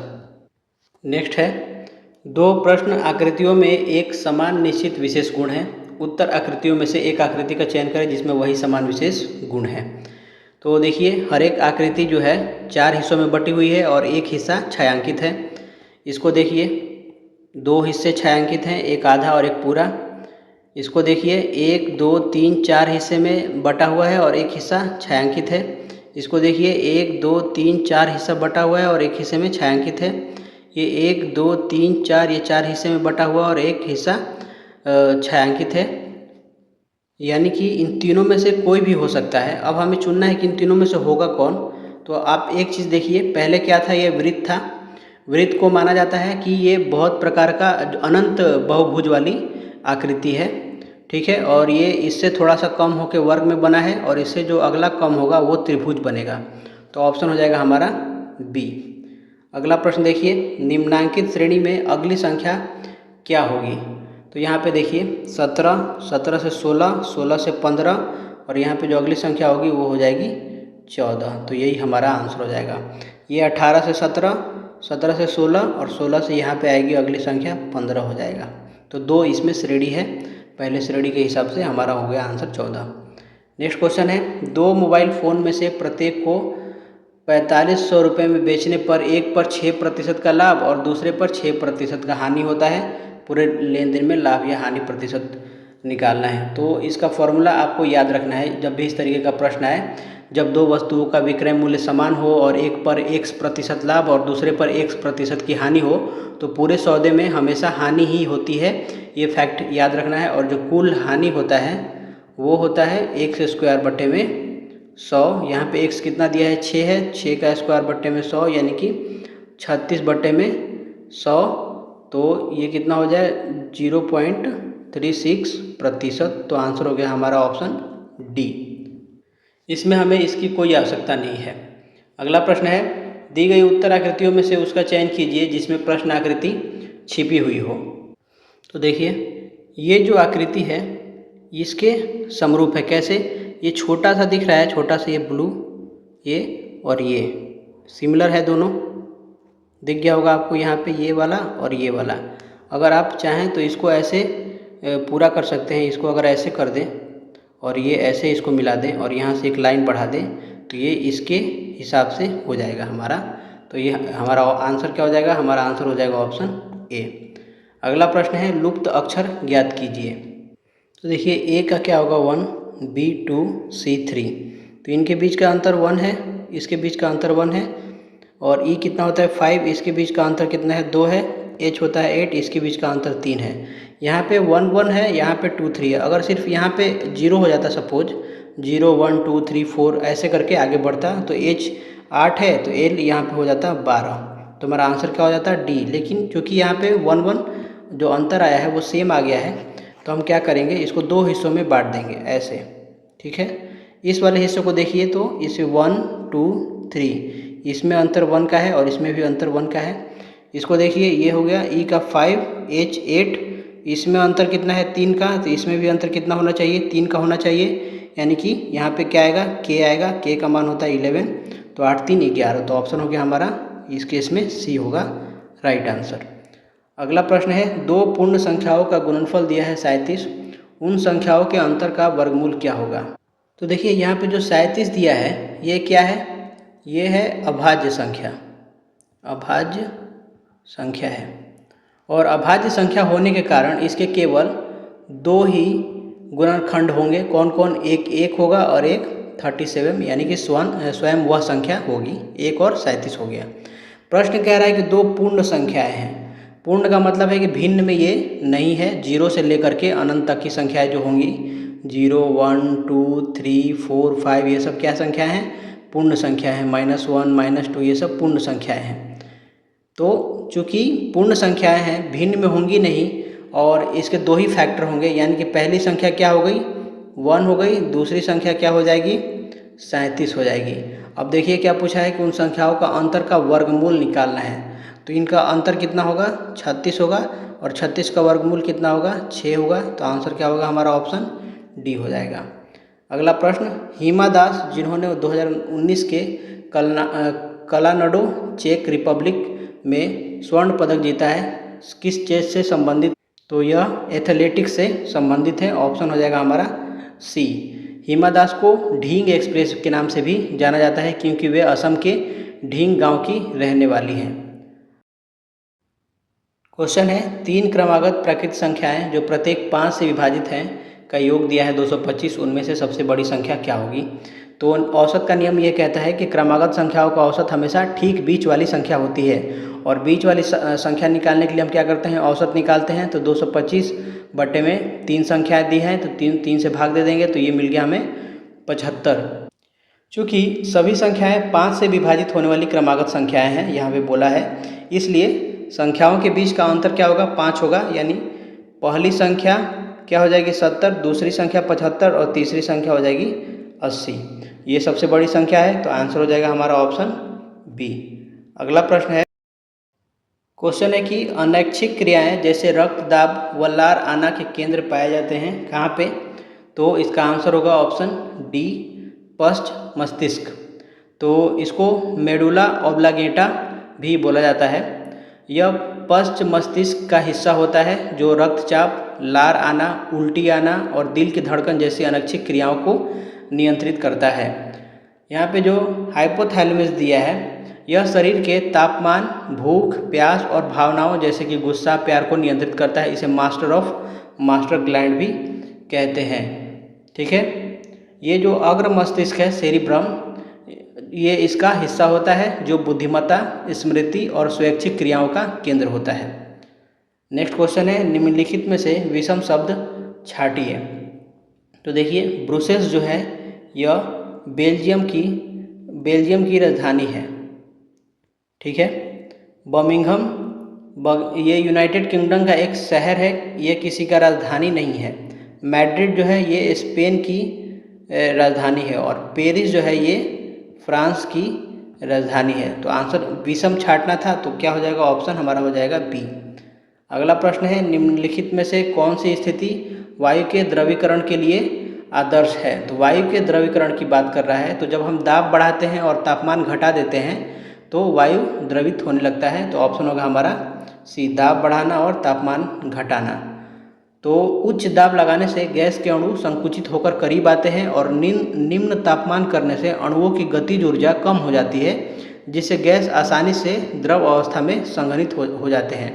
इसका उदाहरण क्या है? तो एलपीजी और सीएनजी ये इसी सिद्धांत पर काम करते हैं। दाब बहुत ही ज़्यादा होता है और तापमान बहुत ही कम। नेक्स्ट क्वेश्चन है, यूरिया का उपयोग किया जाता है किस रूप में? तो ये फर्टिलाइजर यानी उर्वरक के रूप में इसका प्रयोग किया जाता है। इसका जो फॉर्मूला होता है NH2CO NH2 होता है। इसमें 46% नाइट्रोजन पाया जाता है जो पौधे के वानस्पतिक विकास के लिए आवश्यक होता है। नेक्स्ट क्वेश्चन है, उस शब्द को चुनिए जो अन्य से भिन्न है। तो MRT, BLN, XYZ ये तीनों में से कोई एक सार्थक शब्द नहीं बन रहा है, लेकिन आइस का मतलब होता है क्या? बर्फ। ये एक सार्थक शब्द है, तो ये ऑप्शन हो जाएगा हमारा डी। अगला प्रश्न है, एक निश्चित कोड भाषा में हमें ये दिया हुआ है कोड और इसका हमें सूप का बताना है कोड क्या होगा। तो सूप कहाँ पे है? यहाँ पे है। तो हमें इज टेस्टी का पता करना होगा। इज टेस्टी यहाँ पे है, तो इज टेस्टी में दो कॉमन आ रहा है। क्या क्या कॉमन आ रहा है? 51 कॉमन आ रहा है। तो 51 का मतलब क्या हो गया? Is tasty. तो बचा क्या? सूप का क्या हो जाएगा? 8 हो जाएगा। तो आंसर क्या होगा? ऑप्शन ए हो गया। नेक्स्ट क्वेश्चन है, यदि p बराबर x-1 q बराबर x+1 है तो q² माइनस p² का स्क्वायर रूट किसके बराबर होगा?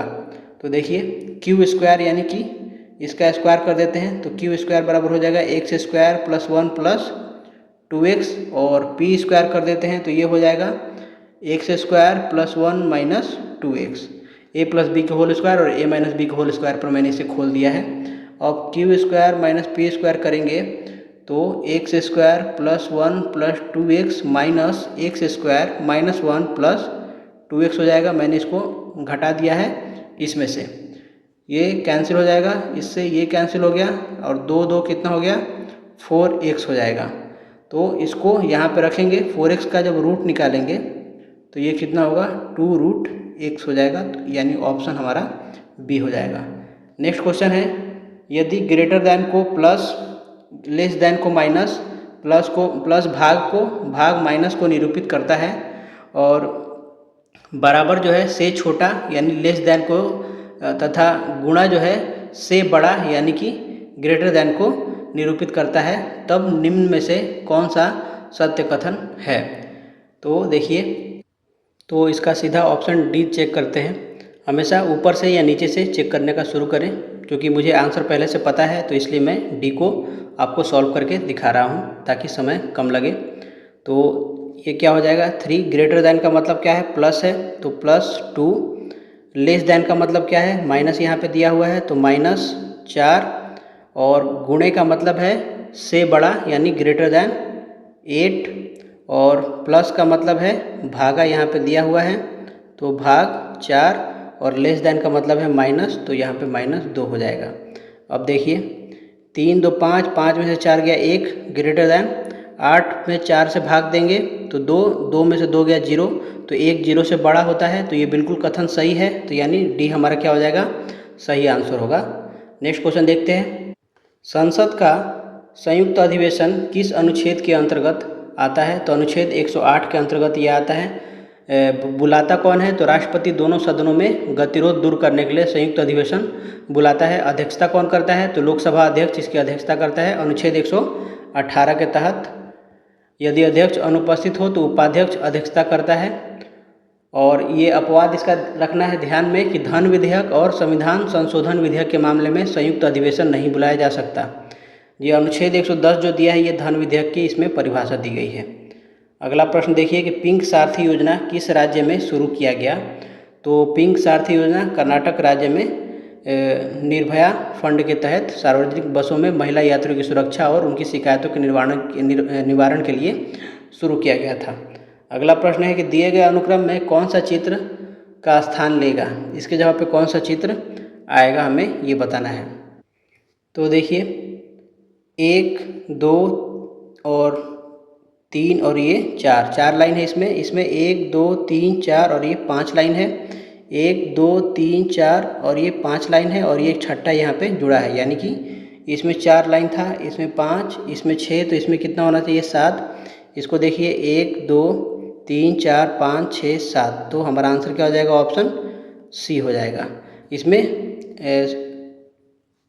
सीधी रेखाओं की संख्या पर ये आधारित था प्रश्न। नेक्स्ट क्वेश्चन है स्टॉक एक्सचेंज को विनिमय करने वाली संस्था कौन है? तो ये है सेबी, ऑप्शन हो जाएगा सी। तो सेबी का पूरा नाम होता है securities and exchange board of India, यानी कि भारतीय प्रतिभूति और विनिमय बोर्ड। इसकी स्थापना कब हुई थी? 1988 में हुई थी, लेकिन सेबी अधिनियम 1992 के तहत इसे 30 जनवरी 1992 को वैधानिक दर्जा प्राप्त हुआ था। मुख्यालय कहाँ पे है? तो मुख्यालय है मुंबई में, ये ध्यान रखना है। अगला प्रश्न है कि विश्व खाद्य संरक्षण दिवस कब मनाया जाता है? तो ये मनाया जाता है 7 जून को, ऑप्शन हो जाएगा ए। 16 अक्टूबर को क्या मनाया जाता है? तो विश्व खाद्य दिवस मनाया जाता है। 5 जून को विश्व पर्यावरण दिवस और 29 अगस्त को राष्ट्रीय खेल दिवस मेजर ध्यानचंद जी की जयंती पर। अगला प्रश्न है विषम शब्द चुने। तो विषम शब्द इसमें हमें चुनना है, तो क्रिकेट, फुटबॉल और हॉकी ये सभी आउटडोर गेम है, आउटडोर गेम है, मतलब बाहर जाके इसको खेलना होगा। कैरम जो है इंडोर खेल है, ये घर में बैठ के खेल सकते हैं। नेक्स्ट क्वेश्चन है मैं उत्तर की दिशा में 15 किलोमीटर चलकर पूरब की ओर 10 किलोमीटर चलता हूँ। तो देखिए पहले दिशा बना लीजिए, पूरब, पश्चिम, उत्तर, दक्षिण। अब देखिए यहाँ पे मान लीजिए मैं उत्तर की दिशा में 15 किलोमीटर चलता हूँ, यानी इधर चला 15 किलोमीटर, और फिर पूरब की ओर चलता हूँ 10 किलोमीटर, और फिर 15 किलोमीटर दक्षिण की ओर चलता हूँ। तो प्रारंभ स्थल से अब कितनी दूरी पर हूँ? तो प्रारंभ स्थल ये था और अंतिम स्थल ये है, इसके बीच का डिस्टेंस कितना है? 10 किलोमीटर। तो आंसर कितना हो जाएगा? 97 का सी हो जाएगा। अगला क्वेश्चन है कि आरबीआई के पूर्व डिप्टी गवर्नर जिन्हें अपतटीय रुपया बाजारों पर टास्क फोर्स का अध्यक्ष नियुक्त किया गया, अपतटीय है ये, अपतटीय, ऑफ शोर इसको इंग्लिश में बोलते हैं, ऑफ शोर अकाउंट, ऑफ शोर रूपी मार्केट। तो इसका आंसर होगा ऑप्शन ए, उषा थोराट को। अगला प्रश्न है कि भूटान संयुक्त राष्ट्र संघ में कब शामिल हुआ? तो ये शामिल हुआ 1971 ईस्वी में, 21 सितंबर 1971 को संयुक्त राष्ट्र संघ का 128वां देश बना था ये। अगला प्रश्न है दी गई आकृति का सही दर्पण प्रतिबिंब ज्ञात कीजिए। तो देखिए इसमें एक सर्किल ऐसे होगा, ये ऐसे गया है तो ये ऐसे जाना चाहिए, ये यहाँ पे है तो ये इसको ऐसे भागना है, ठीक है। तो इसके सिमिलरिटी कौन है? ये वाला है ऑप्शन सी। ये बड़ी सुई है, यहाँ पे छोटी सुई, ये उल्टा हो गया है, बाकी ये दोनों गलत है, तो ऑप्शन हो जाएगा हमारा सी। अगला प्रश्न है कि भारत की निम्नलिखित में से कौन सी नदी दरार या भ्रंश घाटी में से बहती है? तो इसका आंसर होगा ऑप्शन ए, नर्मदा। और दूसरी नदी एक और है ताप्ती। नर्मदा और दो ताप्ती हैं, ये पूरब से पश्चिम की ओर बहने वाली प्रायद्वीपीय भारत की नदियां हैं जो अरब सागर में गिरती हैं और ज्वारनद मुख का निर्माण करती है, डेल्टा का निर्माण नहीं करती है। नेक्स्ट क्वेश्चन है मूल आकृति को पूर्ण करने के लिए मुख्य आकृति में फिट होने वाली उत्तर आकृति का चयन कीजिए। तो बीच में यहाँ पे क्या आना चाहिए, प्लस आना चाहिए। तो प्लस यहाँ पे है, ये वाला होगा, या तो डी वाला होगा, ये नहीं होगा, ये भी नहीं होगा। उसके बाद ऐसे एक वर्ग है जो कि बीचों बीच ऐसे जा रहा है, तो हमारा डी ऑप्शन बिल्कुल सूटेबल है इसके हिसाब से, तो आंसर हो जाएगा हमारा डी। अगला प्रश्न है, निम्नलिखित में से कौन इसरो के वर्तमान अध्यक्ष हैं? तो इसरो के जो वर्तमान अध्यक्ष थे 2020 के परिप्रेक्ष्य में के सिवन थे, ऑप्शन सी हो जाएगा। नेक्स्ट क्वेश्चन है, यदि एक्ने का कोड 372911 माना जाए तो उसी कूट भाषा में बोयल का कोड क्या होगा? यानी कि एक में देखिए, एक ए का क्या होता है 1, सी का 3, एन का 14, ई का 5 होता है। तो किया क्या है कि इसमें 2 गुणा करके +1 कर दिया है, तो 1 गुणे 2 + 1 कितना हो जाएगा 3। फिर इस 3 को देखिए, 3 गुणे 2 + 1 करेंगे तो 7। फिर इस 14 को देखिए, तो 14 में 2 से गुणा करेंगे, 1 जोड़ेंगे तो ये हो जाएगा 29, यहाँ पर 29 है। और फिर 5 में 2 से गुणा करके 1 जोड़ेंगे तो ये हो जाएगा 11। तो 3, 7, 29, 11। उसी तरीके से हम बॉयल का करेंगे, B2 O 15 I9 L 12। तो 2 में 2 से गुणा करके 1 जोड़ेंगे तो ये हो जाएगा 5। फिर 15 में 2 से गुणा करके 1 जोड़ेंगे तो हो जाएगा 31। 9 में 2 गुणा करके 1 जोड़ेंगे तो ये हो जाएगा 19। और 12 में 2 गुणा करके 1 जोड़ेंगे तो 12 दूनी 24 1 25 हो जाएगा, यानी 5, 31, 19, 25। तो 5, 31, 19, 25, तो हमारा आंसर हो जाएगा ऑप्शन सी। नेक्स्ट क्वेश्चन देखिए, निम्नलिखित में से कौन सा ऊर्जा का स्रोत गैर नवीकरणीय है? तो कोयला हमारा आंसर होगा। तो गैर नवीकरणीय यानी कि समाप्त होने वाले ऊर्जा के स्रोत, तो ये पारंपरिक ऊर्जा स्रोत हैं जिनके भंडार सीमित होते हैं और एक बार समाप्त होने के बाद इन्हें दोबारा बनने में लाखों वर्ष लग जाते हैं, जैसे कि कोयला, पेट्रोलियम, प्राकृतिक गैस। और नवीकरणीय कौन होते हैं? सौर ऊर्जा, पवन ऊर्जा और जल विद्युत, कभी समाप्त न होने वाले और पर्यावरण के अनुकूल स्रोत हैं। अगला प्रश्न है, सुमेलित करना है पुस्तक और उसके लेखक से। तो I do what I do, तो इसके लेखक कौन है? तो इसके लेखक हैं रघुराम राजन, पहला का हो जाएगा सी। तो ये भारतीय रिजर्व बैंक के पूर्व गवर्नर रह चुके हैं। दूसरा है माई कंट्री माई लाइफ, तो भाजपा के वरिष्ठ नेता लाल कृष्ण आडवाणी की आत्मकथा है, तो ऑप्शन हो जाएगा D. The discovery of India, तो भारत के प्रथम प्रधानमंत्री जवाहरलाल नेहरू ने अहमदनगर किला जेल में ये पुस्तक लिखी थी, तो आंसर हो जाएगा ऑप्शन बी। इम्परफेक्ट, तो पूर्व क्रिकेटर और कमेंटेटर संजय मांजरेकर की ये आत्मकथा है, तो ये हो जाएगा हमारा ऑप्शन ए। तो पहला का सी, दूसरा का डी, तीसरा का बी, चौथा का ए, तो आंसर हो जाएगा ऑप्शन सी। नेक्स्ट क्वेश्चन देखिए, सफ़ेद सोना संबंधित है सोने से, तो पीतल किससे जुड़ा हुआ होगा? तो सफ़ेद सोना व्हाइट गोल्ड वास्तव में सोने की ही एक मिश्र धातु या रूप है। उसी प्रकार पीतल जो है ये तांबा और जस्ता की मिश्र धातु है। चूँकि तांबा इसका प्राथमिक और सबसे बड़ा घटक है, इसलिए इसका संबंध क्या होगा? यहाँ तांबे से होगा। ठीक है, तो ऑप्शन क्या होगा हमारा? ऑप्शन सी हो जाएगा। नेक्स्ट क्वेश्चन है, 2 संख्या ज्ञात कीजिए जिसका मध्यानुपाती 24 और तृतीयानुपाती 1536 है। तो देखिए सूत्र क्या होता है मध्यानुपाती का? ए बी बराबर 24 का स्क्वायर होता है। तो ए बी बराबर क्या हो जाएगा? 576 हो जाएगा। 2 संख्या यदि ए और बी हैं तो उसका मध्यानुपात होता है ए बी बराबर या अंडर रूट ए बी बराबर 24। मध्यानुपाती 24 दिया था। अब देखिए तृतीयानुपाती, तो तृतीयानुपाती क्या होता है? ये होता है बी स्क्वायर बाई ए। ये दिया है हमें कितना? 1536। तो यहाँ से हम क्या करेंगे? ए का मान निकाल लेंगे, ये हो जाएगा 576 बट्टे में बी। तो यहाँ पे रख देंगे बी स्क्वायर बट्टे में 576 बट्टे में बी बराबर 1536। तो ये हो जाएगा, ये बी जो है ऊपर चला जाएगा तो बी क्यूब हो जाएगा और 576 इधर आके गुणा हो जाएगा, तो 1536 गुणे 576। तो इसको लिखेंगे बी क्यूब। 1536 को क्या लिख सकते हैं? 3 5 15, 3 5 15, 3 कम 3, 3 दूनी 6, 3 गुने 512 लिख सकते हैं। और 576 को 24 गुने 24 लिख सकते हैं। तो बी क्यूब बराबर 3 गुने 512 को 8 का क्यूब गुने 24 को 3 गुने 8 गुने 3 गुने 8 लिख सकते हैं। तो कितना हो गया हमारे पास? ये 8 का क्यूब रहने देते हैं क्योंकि क्यूब ही हमें निकालना है क्यूब रूट।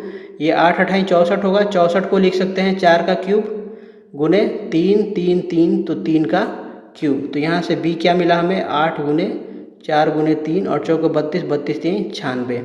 तो b 96 मिला। तो a क्या मिलेगा 576 बटे में 96, तो 96 छः के 36, 6 9 34 57 यानी कि 6। तो a का मान 6 हो गया, b का मान 96, तो ऑप्शन हो गया हमारा b। अगला क्वेश्चन है इंसुलिन तथा ग्लूकागॉन हार्मोन शरीर में किससे स्रावित होता है?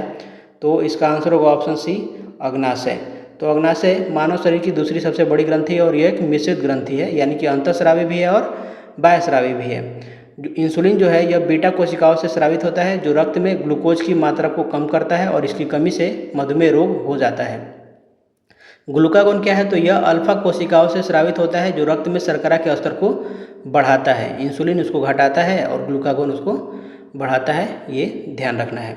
और ये दोनों ही अग्नाशय से अल्फा ग्लूकागॉन जो है ये अल्फा कोशिका से निकलता है और ये बीटा कोशिकाओं से निकलता है।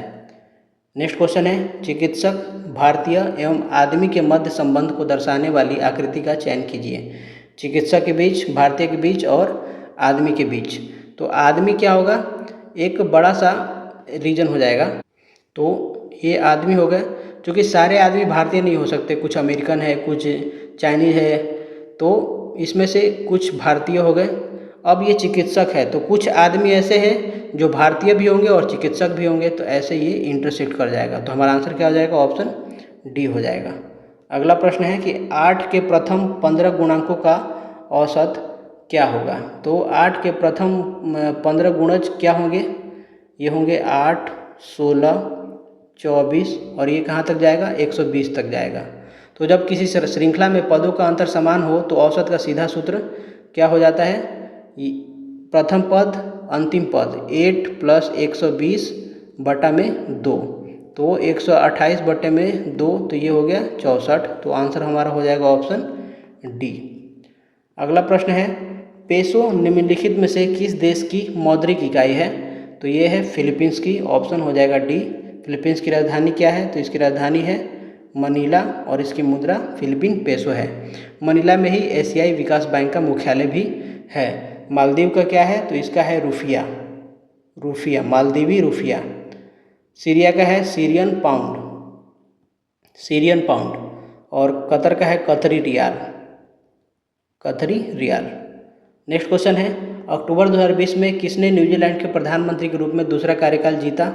तो इसका आंसर होगा जेसिंडा अर्डन, ऑप्शन हो जाएगा बी।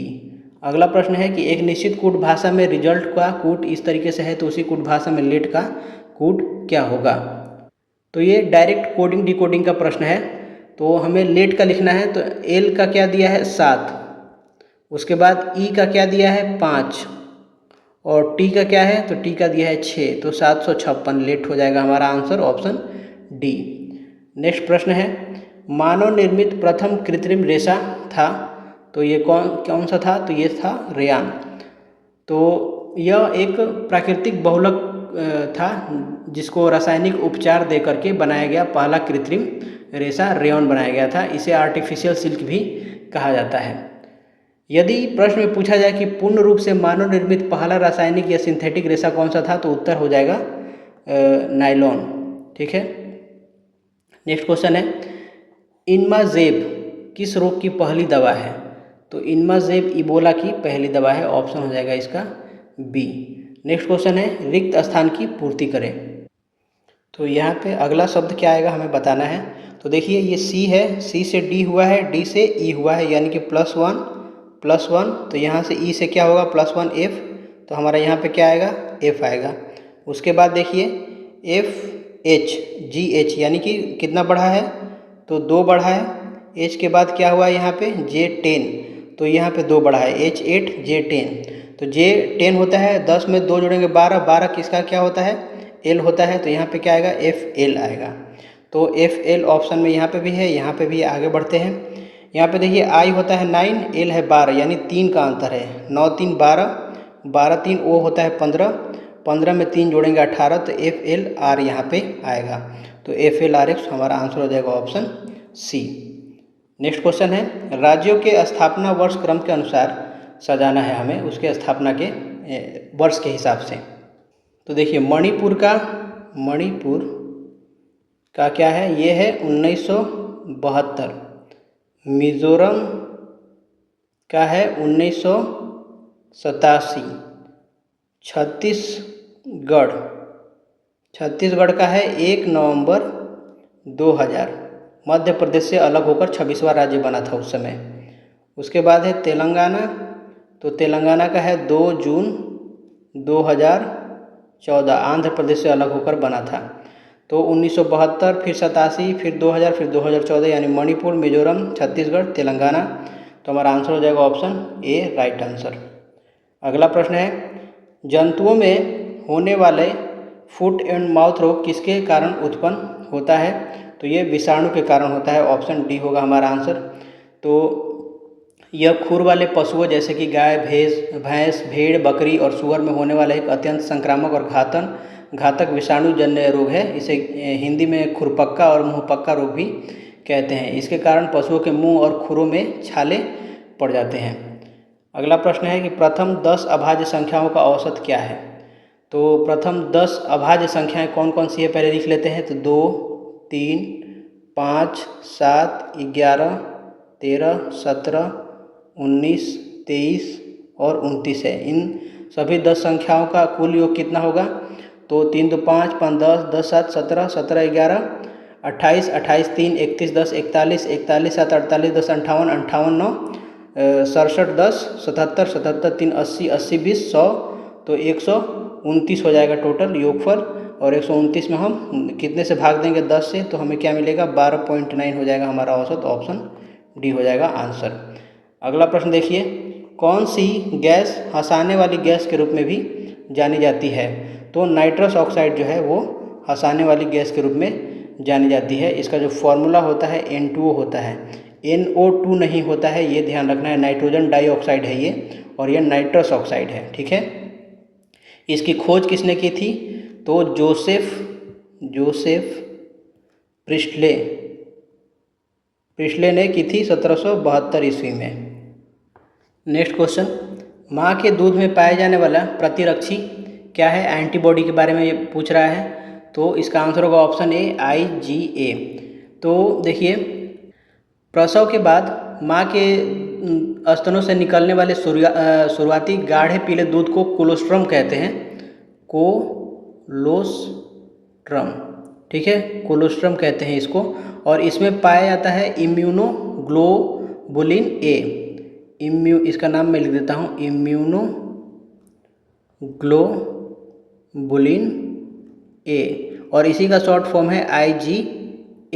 तो ये प्रचुर मात्रा में पाया जाता है कोलोस्ट्रम में, और यह नवजात शिशु के कमजोर प्रतिरक्षा तंत्र को संक्रामक रोगों से बचाता है। यहाँ पे जो IgG है, यह एकमात्र ऐसा प्रतिरक्षी है जो प्लेसेंटा को पार करके माँ से भ्रूण तक पहुँच जाता है। और ये जो IgE है, यह शरीर में एलर्जी प्रतिक्रियाओं के दौरान सक्रिय होता है। तो ये अपरा यानी प्लेसेंटा तक पहुंच जाता है माँ से होते हुए, और ये जो है एलर्जी में सक्रिय होता है, ठीक है, एलर्जी। और ये IgA प्रतिरक्षी है माँ के दूध में पाया जाने वाला।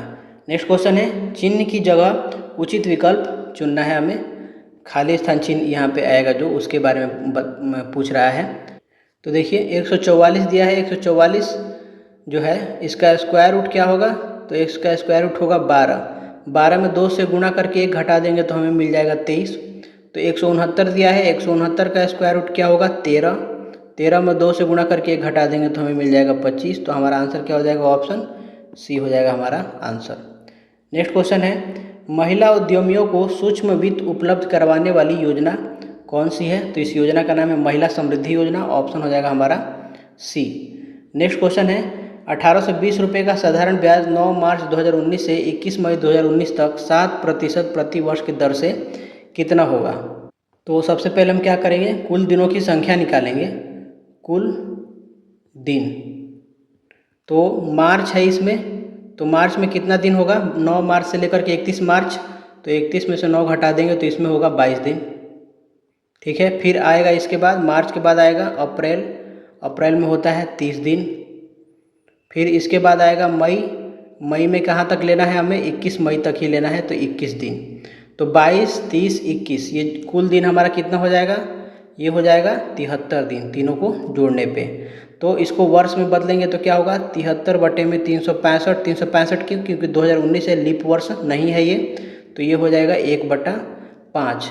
अब देखिए साधारण ब्याज का फॉर्मूला क्या होता है, साधारण ब्याज बराबर होता है मूलधन गुणे दर गुणे समय बटा में 100।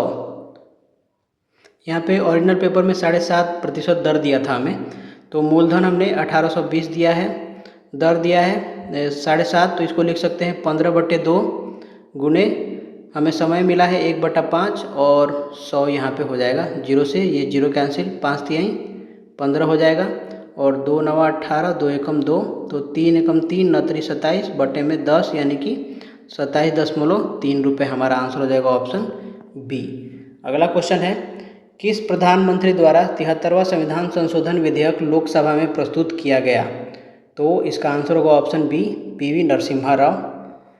73वां संविधान संशोधन विधेयक जो है उस समय के वीपी नरसिम्हा राव के कार्यकाल के दौरान सितंबर 1991 में लोकसभा में पेश किया गया था और ये दिसंबर 1992 में पारित हुआ था। अगला प्रश्न है कि उत्तर आकृतियों में से एक आकृति का चयन कीजिए जो श्रृंखला को पूरा करेगा, तो क्वेश्चन मार्क पे हमें बताना है कि क्या आएगा। तो देखिए डंडा यहाँ पे क्षैतिज है, यहाँ पे ऊर्ध्वाधर है, यहाँ पे क्षैतिज है, तो यहाँ पे क्या होगा, यहाँ पे होगा ऊर्ध्वाधर, ठीक है। डंडा को हमने ऊर्ध्वाधर कर दिया।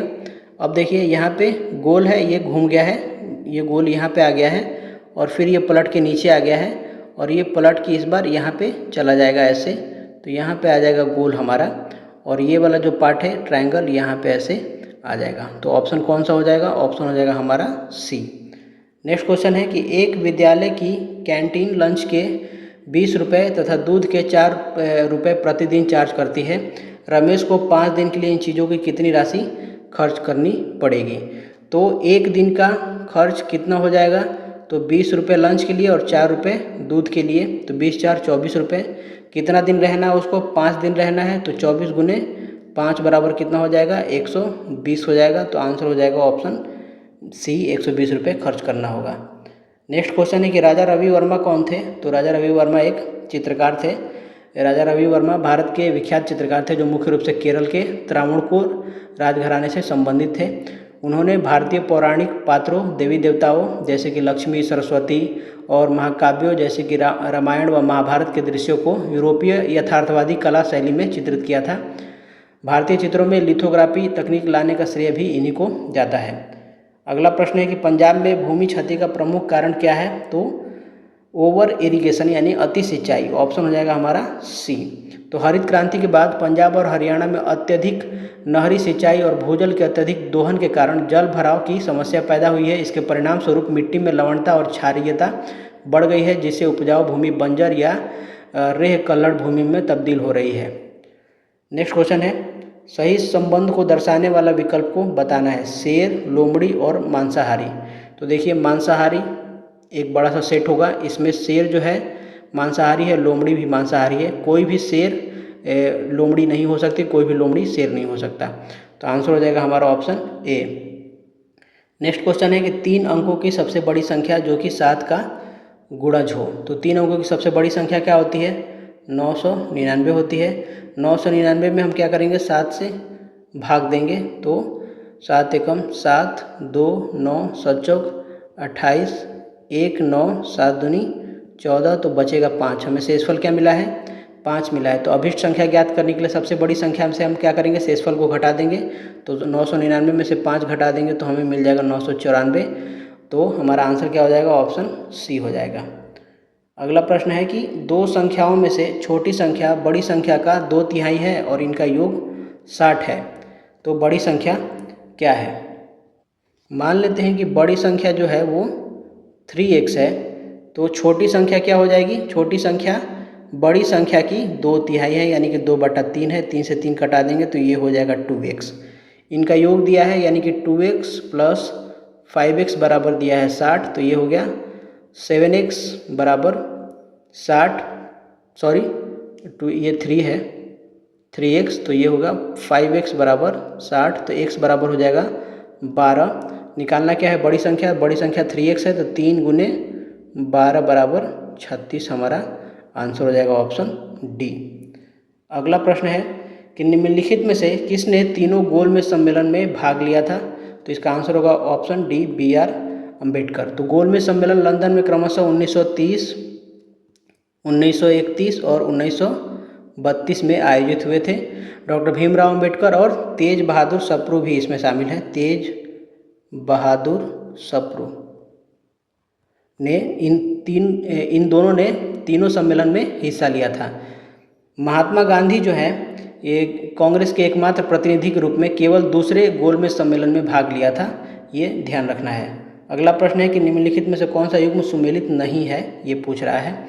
तो संचालन समिति इसके वास्तविक अध्यक्ष जो थे वो डॉक्टर राजेंद्र प्रसाद थे, ना कि जीवी मावलंकर थे। तो हमारा आंसर क्या होगा इसका, डॉक्टर राजेंद्र प्रसाद होगा, राजेंद्र प्रसाद। तो पहला वाला क्या है, पहला वाला ही हमें गलत मिल गया, यही हमारा आंसर हो जाएगा। प्रांतीय संविधान समिति सरदार वल्लभ भाई पटेल, प्रारूप समिति भीमराव अम्बेडकर और संघीय समिति जवाहरलाल नेहरू को मिला था। जो ये गणेश वासुदेव मावलंकर हैं, ये स्वतंत्र भारत के पहले लोकसभा के अध्यक्ष थे, ये ध्यान रखना है। ये किसके अध्यक्ष थे, लोकसभा के अध्यक्ष थे स्वतंत्र भारत के। नेक्स्ट क्वेश्चन देखिए, भारतीय ध्वज संहिता कब से प्रभावी हुई है, तो भारतीय ध्वज संहिता जो 26 जनवरी 2002 से प्रभावी हुई है, आंसर हो जाएगा ऑप्शन डी, 26 जनवरी 2002 से। ध्वज संहिता में दिसंबर 2021 और जुलाई 2022 में महत्वपूर्ण संशोधन किए गए थे, इसीलिए इसको पूछा गया है। इसके तहत अब तिरंगों को दिन और रात दोनों समय फहराया जा सकता है। नेक्स्ट क्वेश्चन है, निम्नलिखित में से किसे प्रवासी भारतीय सम्मान 2019 से पुरस्कृत किया गया, तो इसका आंसर होगा ऑप्शन बी, राजेंद्र कुमार जोशी। तो स्विट्जरलैंड में रहने वाले भारतीय मूल के वैज्ञानिक और उद्यमी डॉक्टर राजेंद्र कुमार जोशी को विज्ञान, शिक्षा और चिकित्सा के क्षेत्र में उनके उत्कृष्ट योगदान के लिए तत्कालीन राष्ट्रपति रामनाथ कोविंद द्वारा यह सम्मान दिया गया था। नेक्स्ट क्वेश्चन है कि शब्द NaL का दर्पण प्रतिबिंब चुनना है हमें, तो L ऐसे है तो ये ऐसे हो जाएगा, A वैसा ही रहेगा और N क्या होगा, उल्टा हो जाएगा। तो हमारा देखिए L सीधा है, सीधा ये गलत हो गया, या तो ये होगा या तो ये होगा। यहाँ पे N सीधा है तो ये भी गलत हो गया, तो हमारा आंसर क्या हो गया, ऑप्शन सी हो जाएगा आंसर। नेक्स्ट क्वेश्चन है कि उस आकृतियों को पहचानिए जो दिए गए पैटर्न को पूरा कर सके। तो देखिए ये ऐसे आ रहा है, सॉरी, और इसमें यहाँ पे ये ऐसे आ जाएगा, यहाँ पे ये ऐसे है और इसको ऐसे ही बाकी का छोड़ देना है। तो हमारा आंसर क्या होगा, ऑप्शन हो जाएगा हमारा डी, ठीक है। नेक्स्ट क्वेश्चन देखिए, निम्नलिखित में से कौन सा रोग विषाणु से होता है, तो इसमें आंसर होगा चिकन पॉक्स, जिसे छोटी माता भी बोलते हैं। तो ये है इस वायरस का नाम जो है वेरिसेला जोस्टर। वेरिसेला जोस्टर विषाणु के कारण होने वाली एक अत्यधिक संक्रामक रोग है ये चिकन पॉक्स। मलेरिया जो है ये प्लाज्मोडियम नामक प्रोटोजोआ से होता है। किससे होता है, प्रोटोजोआ। प्रोटोजोआ का नाम क्या है, तो उसका नाम है प्लाज्मोडियम। उसके बाद यहाँ पे देखिए टाइफाइड दिया है, तो ये एक जीवाणु से होता है, बैक्टीरिया से होता है। इसका नाम है साल्मोनेला टाइफी, ठीक है। यहाँ पे सिफिलिस दिया है, तो ये है ट्रेपोनेमा पैलिडम नामक जीवाणु से होता है ये भी ध्यान रखना है। अगला प्रश्न है कि x का y प्रतिशत क्या होगा, तो x का मतलब गुणा, y प्रतिशत मतलब y बटा 100, तो XY/100। तो आंसर है क्या हो जाएगा, ऑप्शन ए हो जाएगा हमारा आंसर। नेक्स्ट क्वेश्चन है, ब्लैक फॉरेस्ट कहाँ पे है, तो ये जर्मनी में स्थित है। ब्लैक फॉरेस्ट जर्मनी के दक्षिण पश्चिम में स्थित एक भ्रंशोथ पर्वत है का उदाहरण है। नेक्स्ट क्वेश्चन देखिए, गांधार कला शैली किसका मिश्रण है, तो गांधार कला शैली जो है वो इंडो ग्रीक यानी भारतीय यूनानी का मिश्रण है, ऑप्शन हो जाएगा हमारा ए। गांधार कला शैली का सर्वाधिक विकास कब हुआ था, तो कुषाण काल में हुआ था, विशेष करके सम्राट कनिष्क के समय हुआ था, ये ध्यान रखना है। इसकी विषय वस्तु जो है पूर्णतः भारतीय यानी भगवान बुद्ध के जीवन और बौद्ध धर्म पर आधारित थी, लेकिन इसके निर्माण की शैली और तकनीक यूनानी थी, इसलिए इसे ग्रीको बुद्धिस्ट कला भी कहा जाता है कभी कभी। अगला प्रश्न है कि 0.9 ग्राम जल में कितने मोल हाइड्रोजन और कितने मोल ऑक्सीजन के परमाणु होंगे। तो देखिए H2O का जो मॉलिक्यूलर मास यानी कि हिंदी में इसको बोलते हैं आणविक द्रव्यमान, ये कितना होगा। तो ये होगा, हाइड्रोजन का होता है 1, तो 2 गुने 1 प्लस ऑक्सीजन का होगा 16, तो 16 2 हो गया 18। तो 0.9 H2O में मोल की संख्या क्या हो जाएगी, मोल की संख्या ये हो जाएगी 0.9 बटा में 18 यानी कि 0.05। तो 1 H2O में कितने 2 इंटू Na हाइड्रोजन है, तो 1 इंटू Na हाइड्रोजन के परमाणुओं की संख्या हो जाएगी। मोल हमें इतना दिया है, हम इसमें क्या करेंगे, हाइड्रोजन का निकालना है। तो हाइड्रोजन के लिए 0.05 गुने 2 हाइड्रोजन है इसमें, तो 2 गुने 1 एवोगाद्रो मान कितना होता है, Na का मान जो होता है 6.022 इंटू 10 टू द पावर 23 होता है। तो इसको 6.022 इंटू 10 टू द पावर 23 से मल्टीप्लाई कर देंगे, तो ये कितना हो जाएगा, देखिए ये 5 दूनी 10 हो जाएगा, तो 0.1 हो जाएगा into 6.022 into 10 to the power 23। ये 0.1 को 10 टू द पावर -1 लिख सकते हैं, और ये इसको घटा के 22 कर देगा, तो 6.022 इंटू 10 टू द पावर 22 हो जाएगा। तो पहला तो मिल गया हमें हाइड्रोजन का और हाइड्रोजन का, बाकी दोनों गलत होगा। अब निकालना है किसका, हमें ऑक्सीजन का। इसमें ऑक्सीजन के परमाणु कितने होंगे, तो ऑक्सीजन के परमाणु इसमें 0.05 इंटू 1 इंटू Na का मान 0.22 इंटू 10 टू द पावर 23 है। तो इसको क्या लिख सकते हैं, 5 गुने 10 टू द पावर -2 लिख सकते हैं। गुने 1 को लिखने का कोई मतलब नहीं है, 0.22 इंटू 10 टू द पावर 23। तो ये क्या हो जाएगा, 5 से इसमें गुना कर दीजिए, तो 5 दूनी 10 के 0 हासिल 1, 5 दूनी 10 1 11, और ये 1 हो जाएगा, और 6 5 30 हो जाएगा। तो 0 इंटू 10 टू द पावर 23 है, और इसमें यहाँ पे जो दशमलव है यहाँ पे आएगा, और यहाँ पे हमारा 10 टू द पावर -2 है, 10 टू द पावर -2। तो हम क्या करेंगे, इसको इसमें घटा देंगे तो कितना हो जाएगा 21, और इसमें एक अंक दशमलव आगे कर लेंगे तो मिलकर हो जाएगा 22। तो 3.011 इंटू 10 टू द पावर 22 हो जाएगा। तो हमारा आंसर क्या हो जाएगा, ऑप्शन ए हो जाएगा हमारा आंसर। जो करना था, हमें मोल की संख्या निकालनी थी, बाकी जितने परमाणु हैं उसके संख्या से मल्टीप्लाई करके एवोगाद्रो नंबर से मल्टीप्लाई करना था। नेक्स्ट क्वेश्चन है कि ए डी का भाई है, यानी ए जो है भाई है डी का, डी बी का पिता है, डी बी का पिता है, बी और सी बहनें हैं, बी और सी आपस में क्या है, बहन है। यह बताइए कि सी का ए से क्या संबंध है, जो सी है ए की क्या लगेगी, तो सी जो है ए की भतीजी लगेगी। तो ऑप्शन हो गया हमारा 145 का बी। अगला प्रश्न है, निम्न घटनाओं का यथाक्रम सही होगा, मतलब यथाक्रम मतलब क्रोनोलॉजिकल ऑर्डर, यानी समय के हिसाब से हमें पूछ रहा है। तो देखिए लखनऊ समझौता कब हुआ था, तो लखनऊ समझौता हुआ था 1916 में कांग्रेस और मुस्लिम लीग के बीच। फिर 1920 में महात्मा गांधी द्वारा असहयोग आंदोलन प्रारंभ किया गया था। फिर साइमन कमीशन आया था, 1927 में गठन हुआ था, और 1928 में भारत आया था।